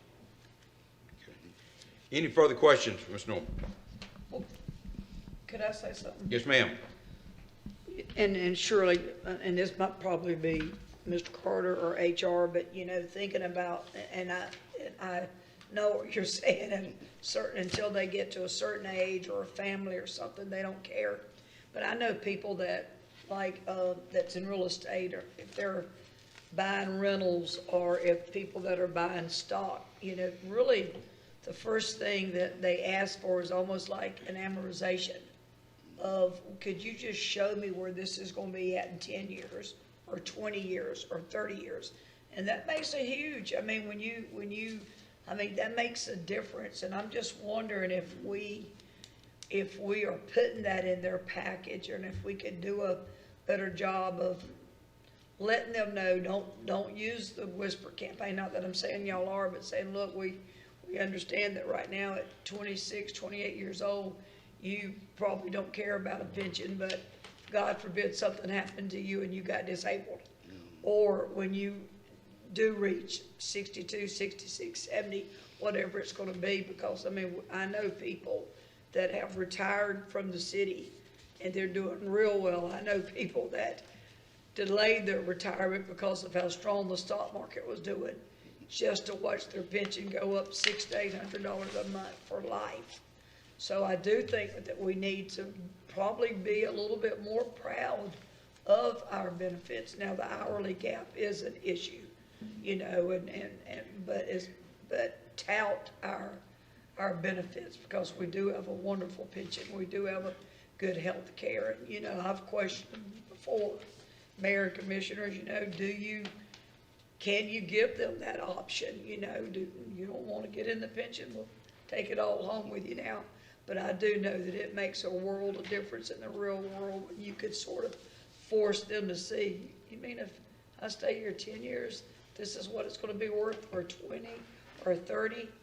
And so that's just my 2 cents, and I respect everything that y'all do. I know you work hard. I know that it's just, I again cannot say enough about our department heads and our assistant and interim city managers. Y'all really, you go out of your way to make this community as best it can be. Thank you, Jimmy. Can I say, one thing, I mean, it's just a reality. I don't think most people, till they get late 30s, early 40s, really going to appreciate the importance of having a retirement. And that's one problem. But obviously it's magnified in today's economy when people go to work for you and they really don't plan to spend the whole career from the day they take the job. But I do remember we used to have these debates with Water, Gas, and Light, and Mr. Lemuel Edwards would basically make the point that we can't be a farm team for Georgia Power, and you know, we're not competitive.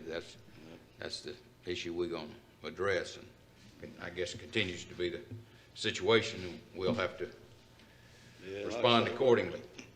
It's basically the same way with water and gas too. We lose them to like RHC and some of the bigger contractors around town. You know, they travel all over the place doing different type projects. So the last 2 gas guys I lost, that's where they went. Okay. Mr. Warren? Yeah, a couple things. I don't know when we're going to get to the point of evaluating budget options, but I would like to see an option of trying to fix this lineman disparity. And not to say one utility is more important than the other, but we would have to say if we're truly looking after our citizens, we've got to continue to invest in the light department. And it does concern me, even this last storm we had, I don't know, a couple weeks ago or months ago, whenever it happened, when we had outages just spread out over a 24-hour period. You know, I'm in the alleys talking to the linemen, trying to get updates for my citizens, and you know, you constantly hear, hey, there's only 3 crews out, we've got this one, you know, and then to hear you say that there are some things we can do to make our grid more resilient and more, I guess, least impactful, that we can't do it, that concerns me as well. So I don't know if it's just that lineman ban, but certainly I would like to see some kind of option that we can consider to try to help that group, because I do think it is impactful to a citizen that has electric service with us. The other thing I was going to mention, and I know AMI has happened a long time ago, it was approved a long time ago, is I don't know, Mr. Carter, if you could provide us what the approved funding strategy was. I know there was a part of it that was going to be borrowed, part of it was going to be paid cash, but it was a pretty large project. Yeah. And so when I look at the light fund, where cost of goods are going down, Mr. Stott even told us at the retreat, we're going to have a little bit of room over the next several years in our cost of goods. This group may want to entertain maybe paying a little more up front for AMI versus, because it's either pay me now or pay me later. If we have a little bit of room, it might help ratepayers long term by paying more. But I don't know what the approved funding strategy was when the project was approved. It's just today may be different than it was when we approved it. Yeah, Mr. Stott was informing a while ago on the 15th, the consultants will be here to give a better idea, give y'all a background on the MEAG cost of goods. So I think it's already on the 15th, is that right? It'll be on the 15th agenda. Oh, next week? Yes, sir. Okay, all right. Well, if we could revisit the funding strategy, I guess we've started a little bit of funding now, because I guess we're in the pilots and all, but I guess later in the year, or this budget year, even next budget year, is when the funding strategy will take complete. We are already taking advantage of the system with the street light program that we done. All of those have been converted. All of them have the software in it, so we're using it in that aspect now. But we are really looking forward to moving it through all 3 services. Mm-hmm. Okay. All right, that's it, Mayor. Any other questions for Ms. Norman? If not, Mr. Carter?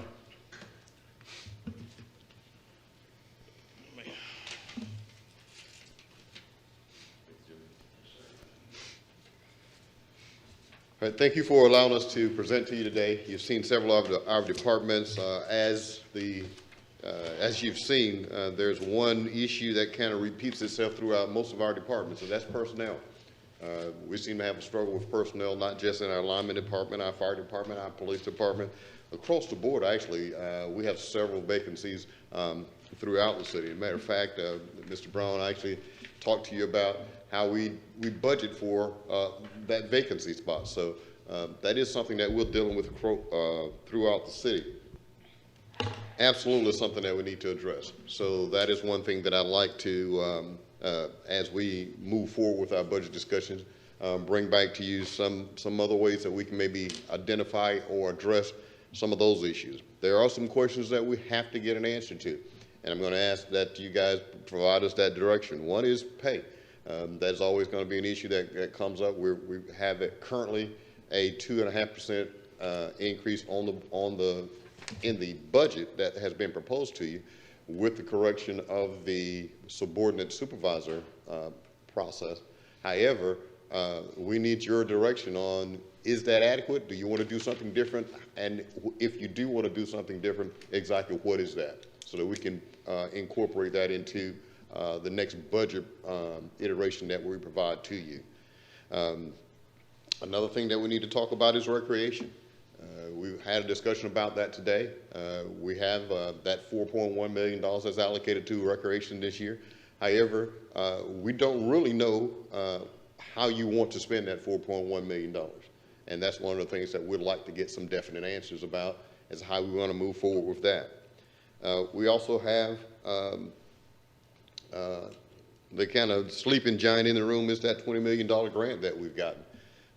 We've currently allocated that to the CSO program. That is a project, rather. That's what's in the proposal that you have in front of you today.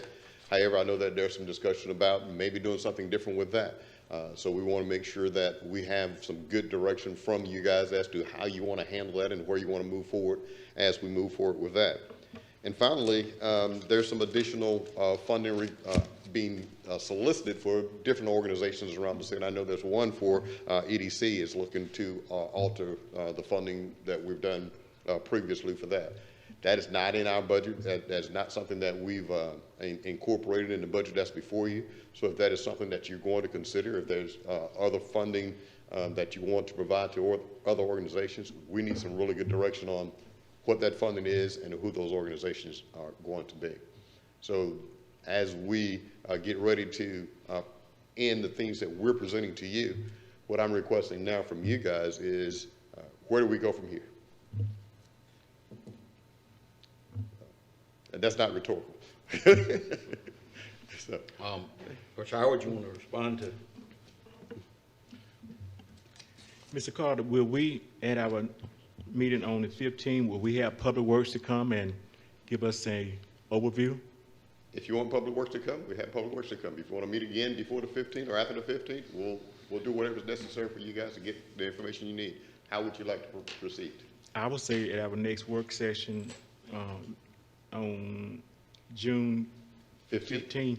Yes, sir. Could we have Public Works to come there and to discuss their budget, and at the same time we need to have on there, but also about that contract with Concrete Enterprise, is to discuss that, the number of employees, or how we are going to do that as when this new contract take over. Okay. I will actually reach out to you and make sure I get any specific questions that you want answered, so that we'll have that information to you when we present that to you on the 15th. So we'll make sure anything that you want to know about is included in the presentation that comes forward. Okay. And Mr. Mayor, since we did not do it, I think that it would be prudent that since the municipal court is back in operation over at the Civic Center, that we come and get and let the judge give us an overview of the municipal court. Okay, could we check with Judge Weaver and see if he could We set absolutely aside can. some It time? just depends on what their court dates are. I'm not sure off of my head, top of my head, but I will definitely talk to him about it. If he could come Tuesday at 11 o'clock, see if he's available, could be available. I'll check with him. I'm looking,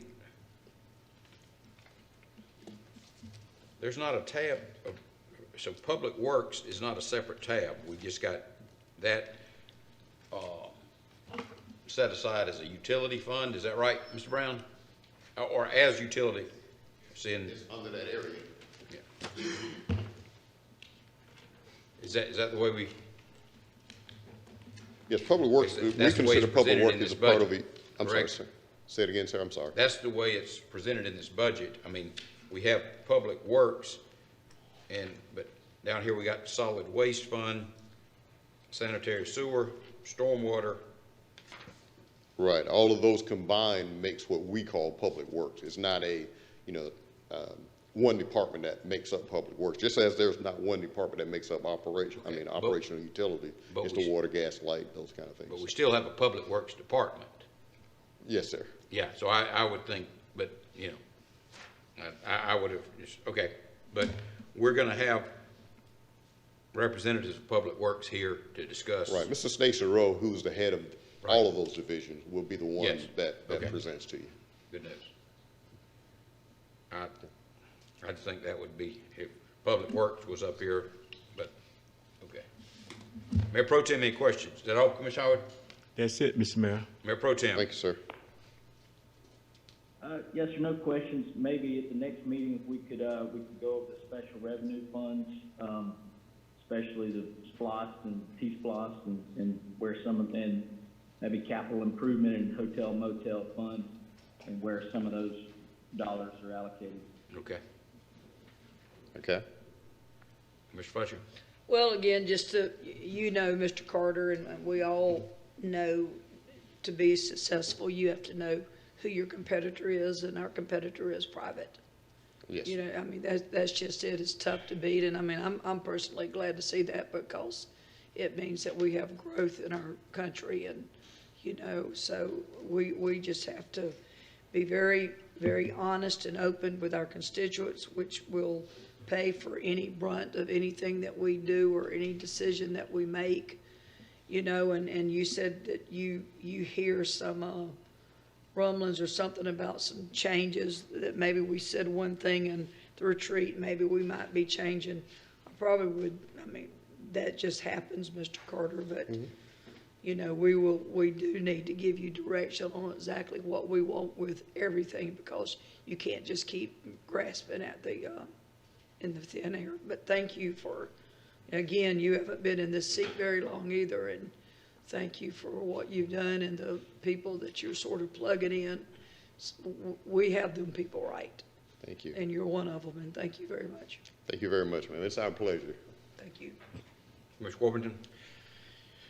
Yeah, Mr. Mayor, I don't know how you plan to proceed with all the various potential changes as Mr. Carter was just asking about. I guess just my top 2 or 3 differences from what's been presented is I do think we should entertain a 2% additional increase for public safety. That would be police and fire. I think Mr. Brown told that to be right at 500,000, maybe 550. Again, those being 2 super critical departments, not that any department is not critical, but in terms of interface with public safety, and I would want to continue to try to make progress on those 2 departments, continue to increase their salaries at a slightly higher rate than the rest of the city. I think as far as gunfire detection, we've talked about that. What I would suggest with the gunfire detection is to kind of make a informal agreement or something that when the red speed camera traffic enforcement, that revenue starts to come in, that the first place that revenue would be used for would be for the gunfire detection. I know we can't count on that money. We don't know how much it is, but I mean, everything says we're going to have additional revenue from the cameras. That way it wouldn't be directly connected to the budget, but it would be connected to that revenue that's going to be coming in.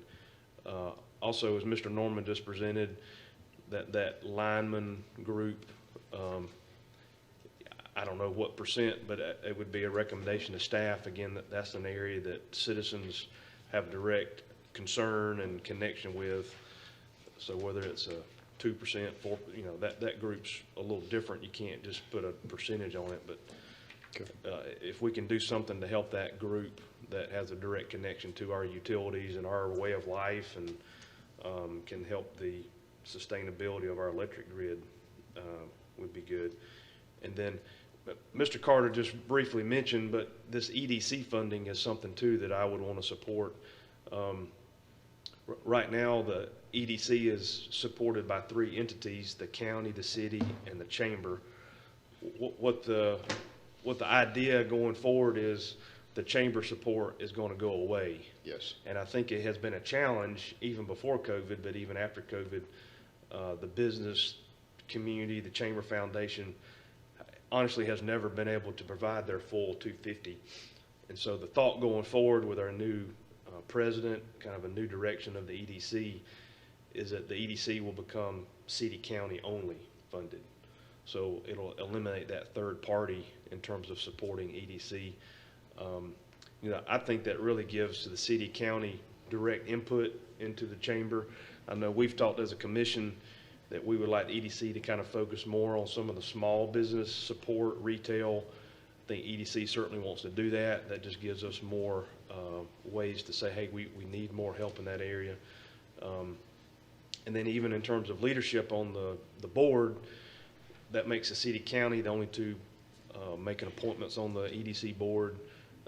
There's even talk about maybe the county leaves the board for 2 years and the city leaves the board for 2 years. So that way we've always got city county leading the EDC board. So just several things I think that's going to be beneficial going forward.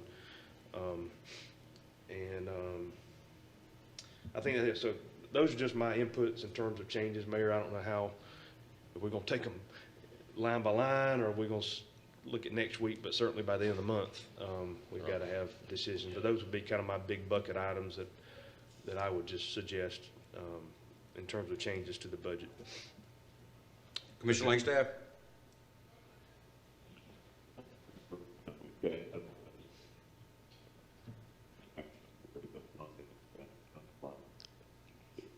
I'm sorry, sir, but we're not able to hear you very well.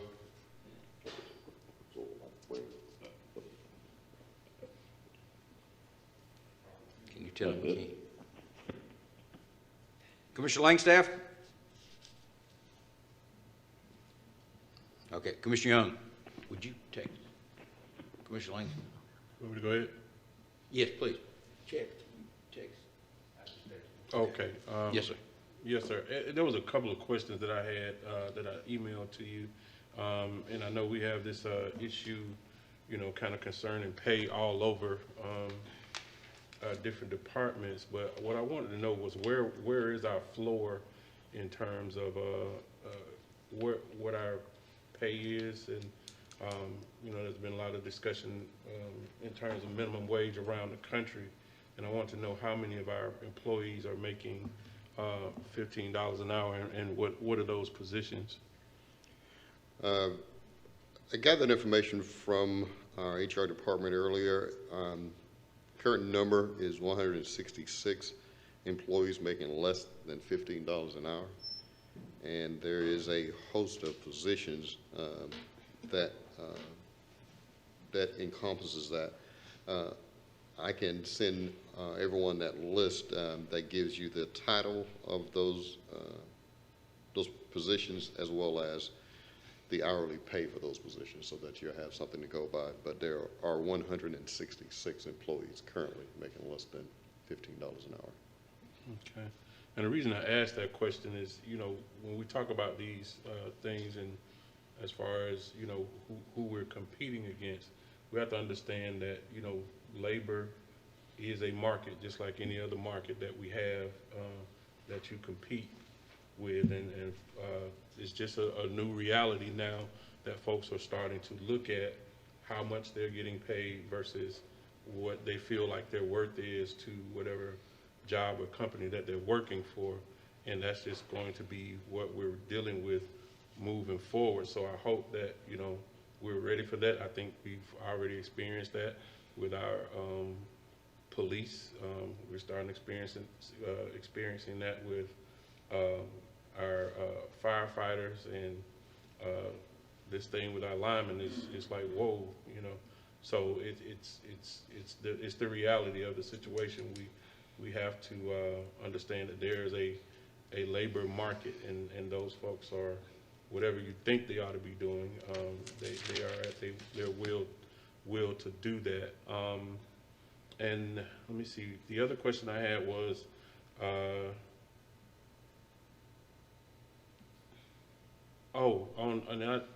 again, I think I was like the mayor, kind of confused about utilities, how it was presented, whether it was Public Works or whatever. I always thought of utilities, or at least Albany utilities, in terms of, you know, the enterprise. And I wanted some information on the stormwater fund, how much we've collected to date since that fund was incurred, and what are being done directly with those funds, because I was always under the assumption that those funds were meant for sewer improvements, stormwater improvements, and wanted to get some information on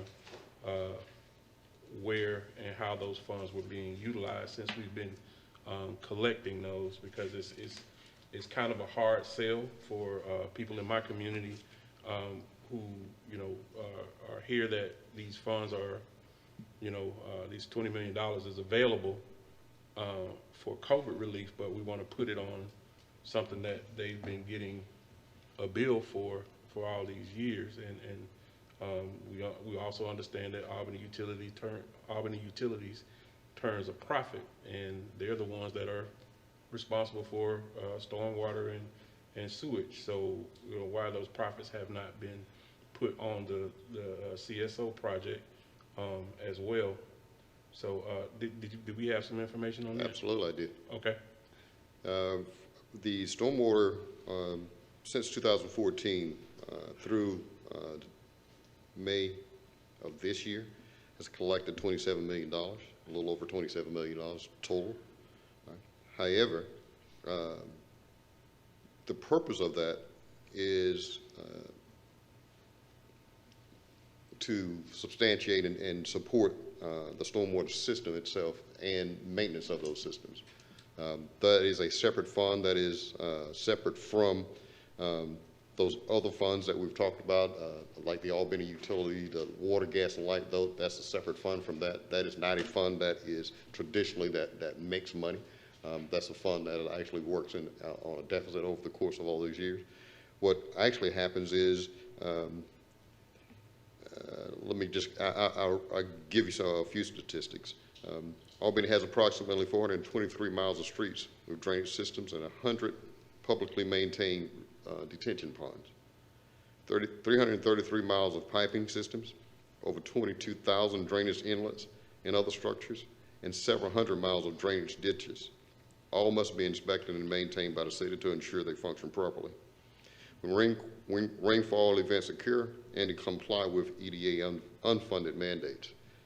Currently, the city has collected only enough to cover the cost of maintenance and the storm drainage system to keep in compliance with what EDA has in its regulations. So we're not operating on a profit over these last few years. And you're only talking about that particular fund? You're talking about the stormwater? I'm only talking about the stormwater fund. Okay, yeah. I wasn't talking about the stormwater fund. I was talking about the utility as a whole. Oh, okay. Yeah. Now, each one of those funds carry their own balance. Mm-hmm. So stormwater is what we just talked about. Light is the one that's most profitable for us, which is electricity. Yeah, I just, you know, Mr. Carter, I don't see that the public sees it the way we kind of account for it, and that's kind of, you know, again, who we're responsible for. If the public sees Albany Utilities and they're getting, you know, they're not going to break their bill down to, oh, this is what I pay for gas, this is what I pay for electricity, this is what I pay for my stormwater charges. They're going to say Albany Utilities is making a profit and including stormwater charge on my bill, but then this $20 million that is COVID recovery, they're going to take that and put that on the stormwater system as well. Then some people are going to have an issue with that. And I get what you're saying, but it's not. I don't see how we can look at it as it may be three separate revenue streams, but it's not three separate enterprises. All of them are one enterprise, and I think that's kind of how people are going to look at that. So you know, that's something I think that the commission needs to really consider in that. That's a wow moment. If we collected $27 million since 2014, we have $20 million in the bank from MEAG funds, and now that we have $20 million in COVID recovery funds, that we're going to take that and put it on the sewer system. I don't know how we can kind of square that, but I guess moving forward in recreation, I really think we have an opportunity. You know, I know we may have some differences in priority, but I think the mayor and myself really do look at recreation as a point where we can make a difference, a very huge difference in our community.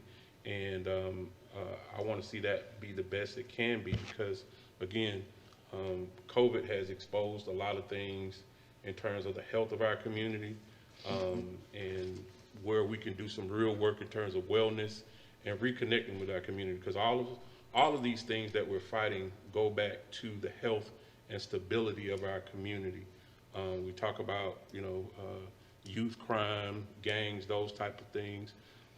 We have our policemen coming before us asking for funds to help them pull off a recreation program with the youth.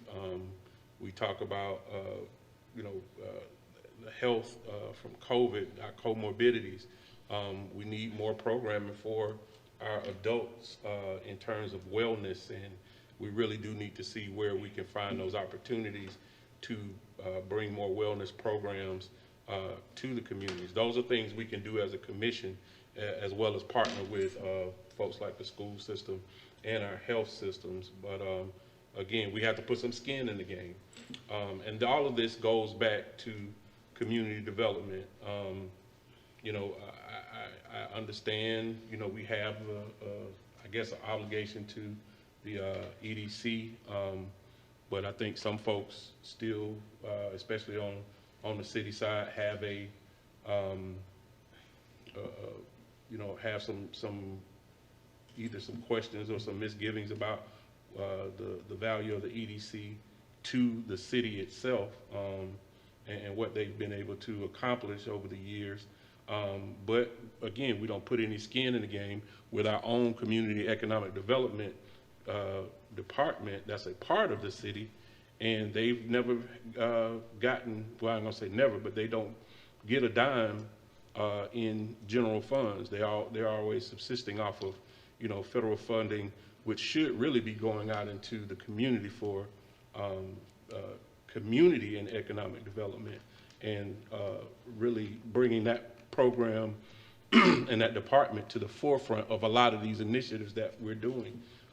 They do have a street level connection to a lot of groups who are doing this work in the community, but we have to prioritize where we're putting skin in the game in our own money, from our own general fund to fund those things, because at the end of the day, if we don't treat those things like priorities, then we'll have to start doing stuff like demolitions because we're not doing development. We'll have to, start buying more force multipliers and different technologies and need more police on the streets because we're not putting the money to help our communities be stable and make sure families can be stable, and bring up children who are not suffering from a lot of ills that make them look to crime and gangs and things like that. So moving forward, as we make these decisions, let's make sure we're kind of putting our money where our mouth is in terms of what we want to see for our community. Thank you, Mr. Mayor. Okay. Thank you, Mr. Chair. I just speak for myself, and we need to take a straw poll on Tuesday. We certainly can. But first, about the $20 million. I was disinclined to support Ms. Subadan's recommendation that the whole $20,000 be allocated to the separation project until I saw how what the other funding options were. And quite frankly, the increase in the rates is something that we're going to accomplish. But in reality, we're only talking about $10 million here.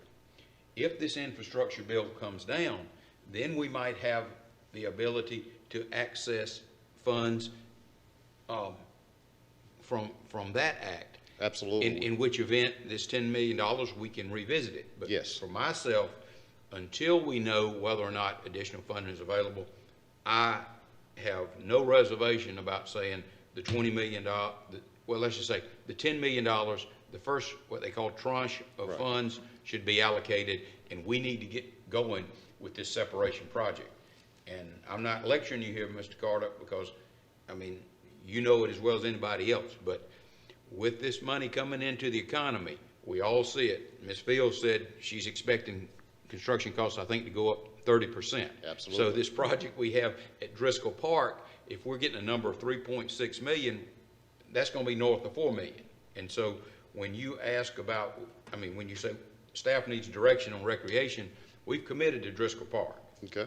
I mean, that's, as far as I'm concerned, the project's been approved. That's the next place we're going, and as long as this money is available, that's where it needs to be spent. I'll get with the, Mr. Brown gave us the options of if everybody got no raise, if everybody got a 2% raise, if some employees got a 4.5% raise, or if only employees making over 90 got a raise. We have that, and so I think what I'll do is I'll send out a letter to my colleagues, and I'll say, here's the way I'm seeing this thing. I have mentioned before about the possibility of increasing the employees' contributions to the pension fund, and I think that is a legitimate concern. Tuesday, Mr. Brown can speak to it. I mean, our consultant told us at the retreat, you want to be at 80%, and we're at about, I think, 62%. Right. So, I mean, that is an issue that we don't need to get behind on, because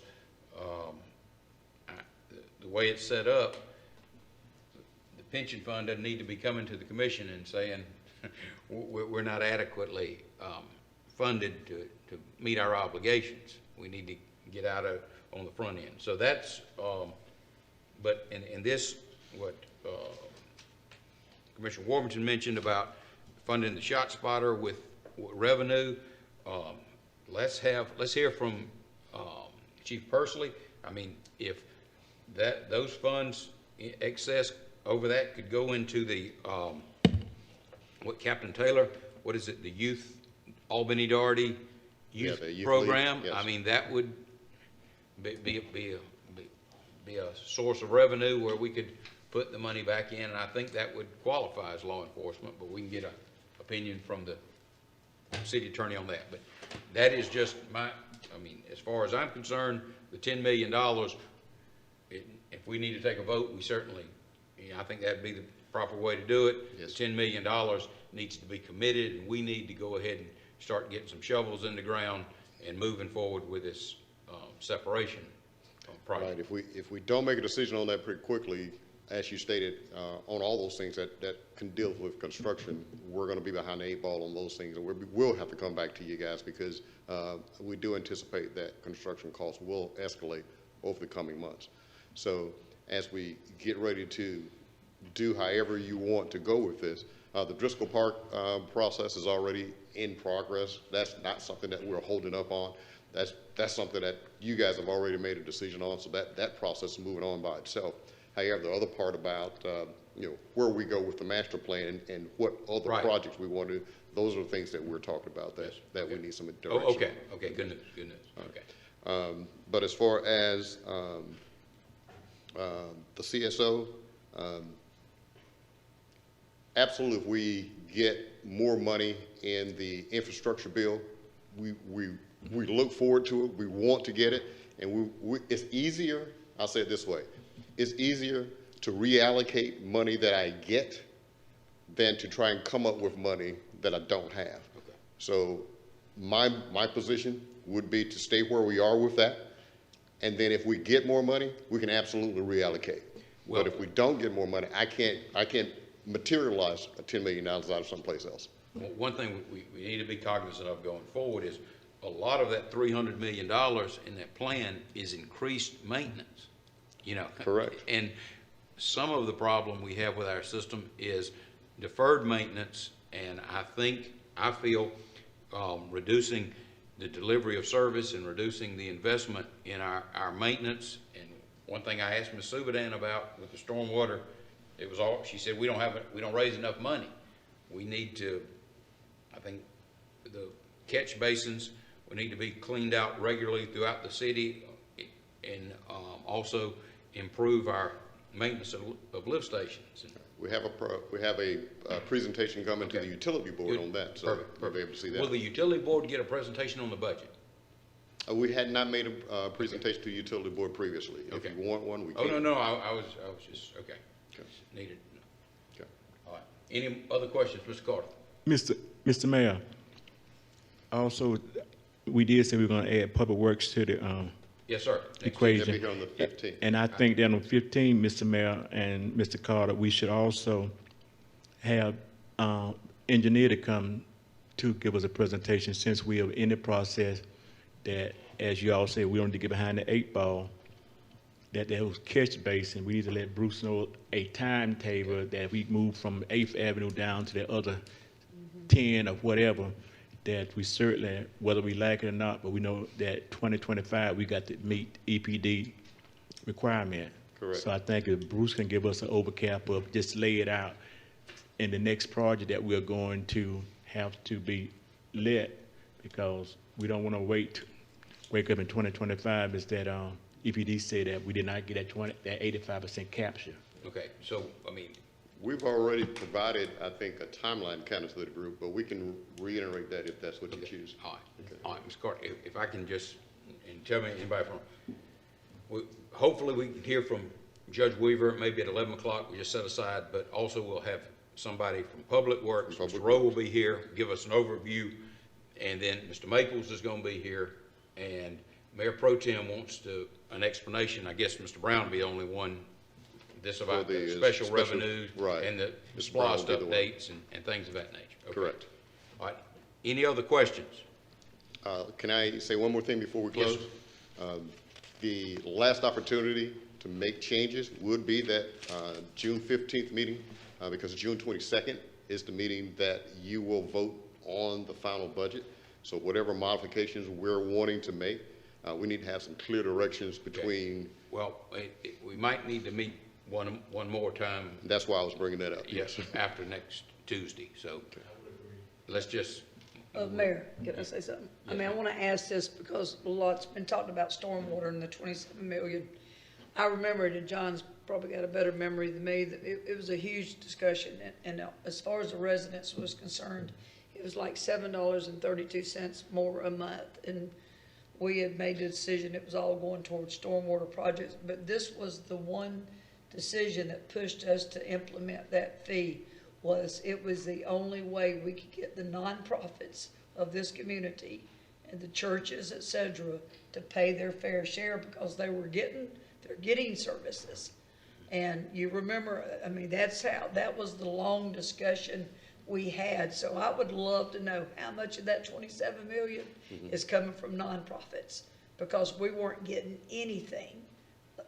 I can try and extrapolate that. I mean, the hospitals and all the churches and everybody, this was what we thought was probably one of the most fairest fees we could implement, where everybody paid their share. So you don't have to do it at a meeting. I'm just curious how much of that 27 million come from nonprofits, et cetera. All right. Thank you, sir. Mayor, I would just ask, next meeting, how you want to proceed with it is have some kind of straw vote. Okay. In terms of, next meeting, having some way of, if you want to break up some of these items and, do a straw vote on the 10 million and then do a straw vote on 2 or 3 of these big items. That way, coming out of Tuesday, they've got clear direction in terms of, it's not an official vote, but at least gives a little bit of direction of what's the sense of the, so I don't know how you want to do that Tuesday. I would. Because on June 22nd, I have to bring you a final budget. So, between now and then, I got to, can't tell me that day. You got to tell me before that day. Okay. All right. Well, is the 18th a Friday?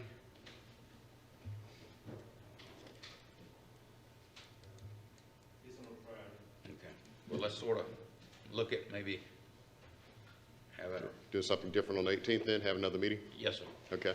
Maybe I'll in work the with afternoon, but we'll poll everybody, make sure everybody's available. Okay. That's So agreed. we can work with the clerk's office and get this set up for you. All right. Thank you. Thank you, Mr. Carter. Appreciate it. We'll be adjourned.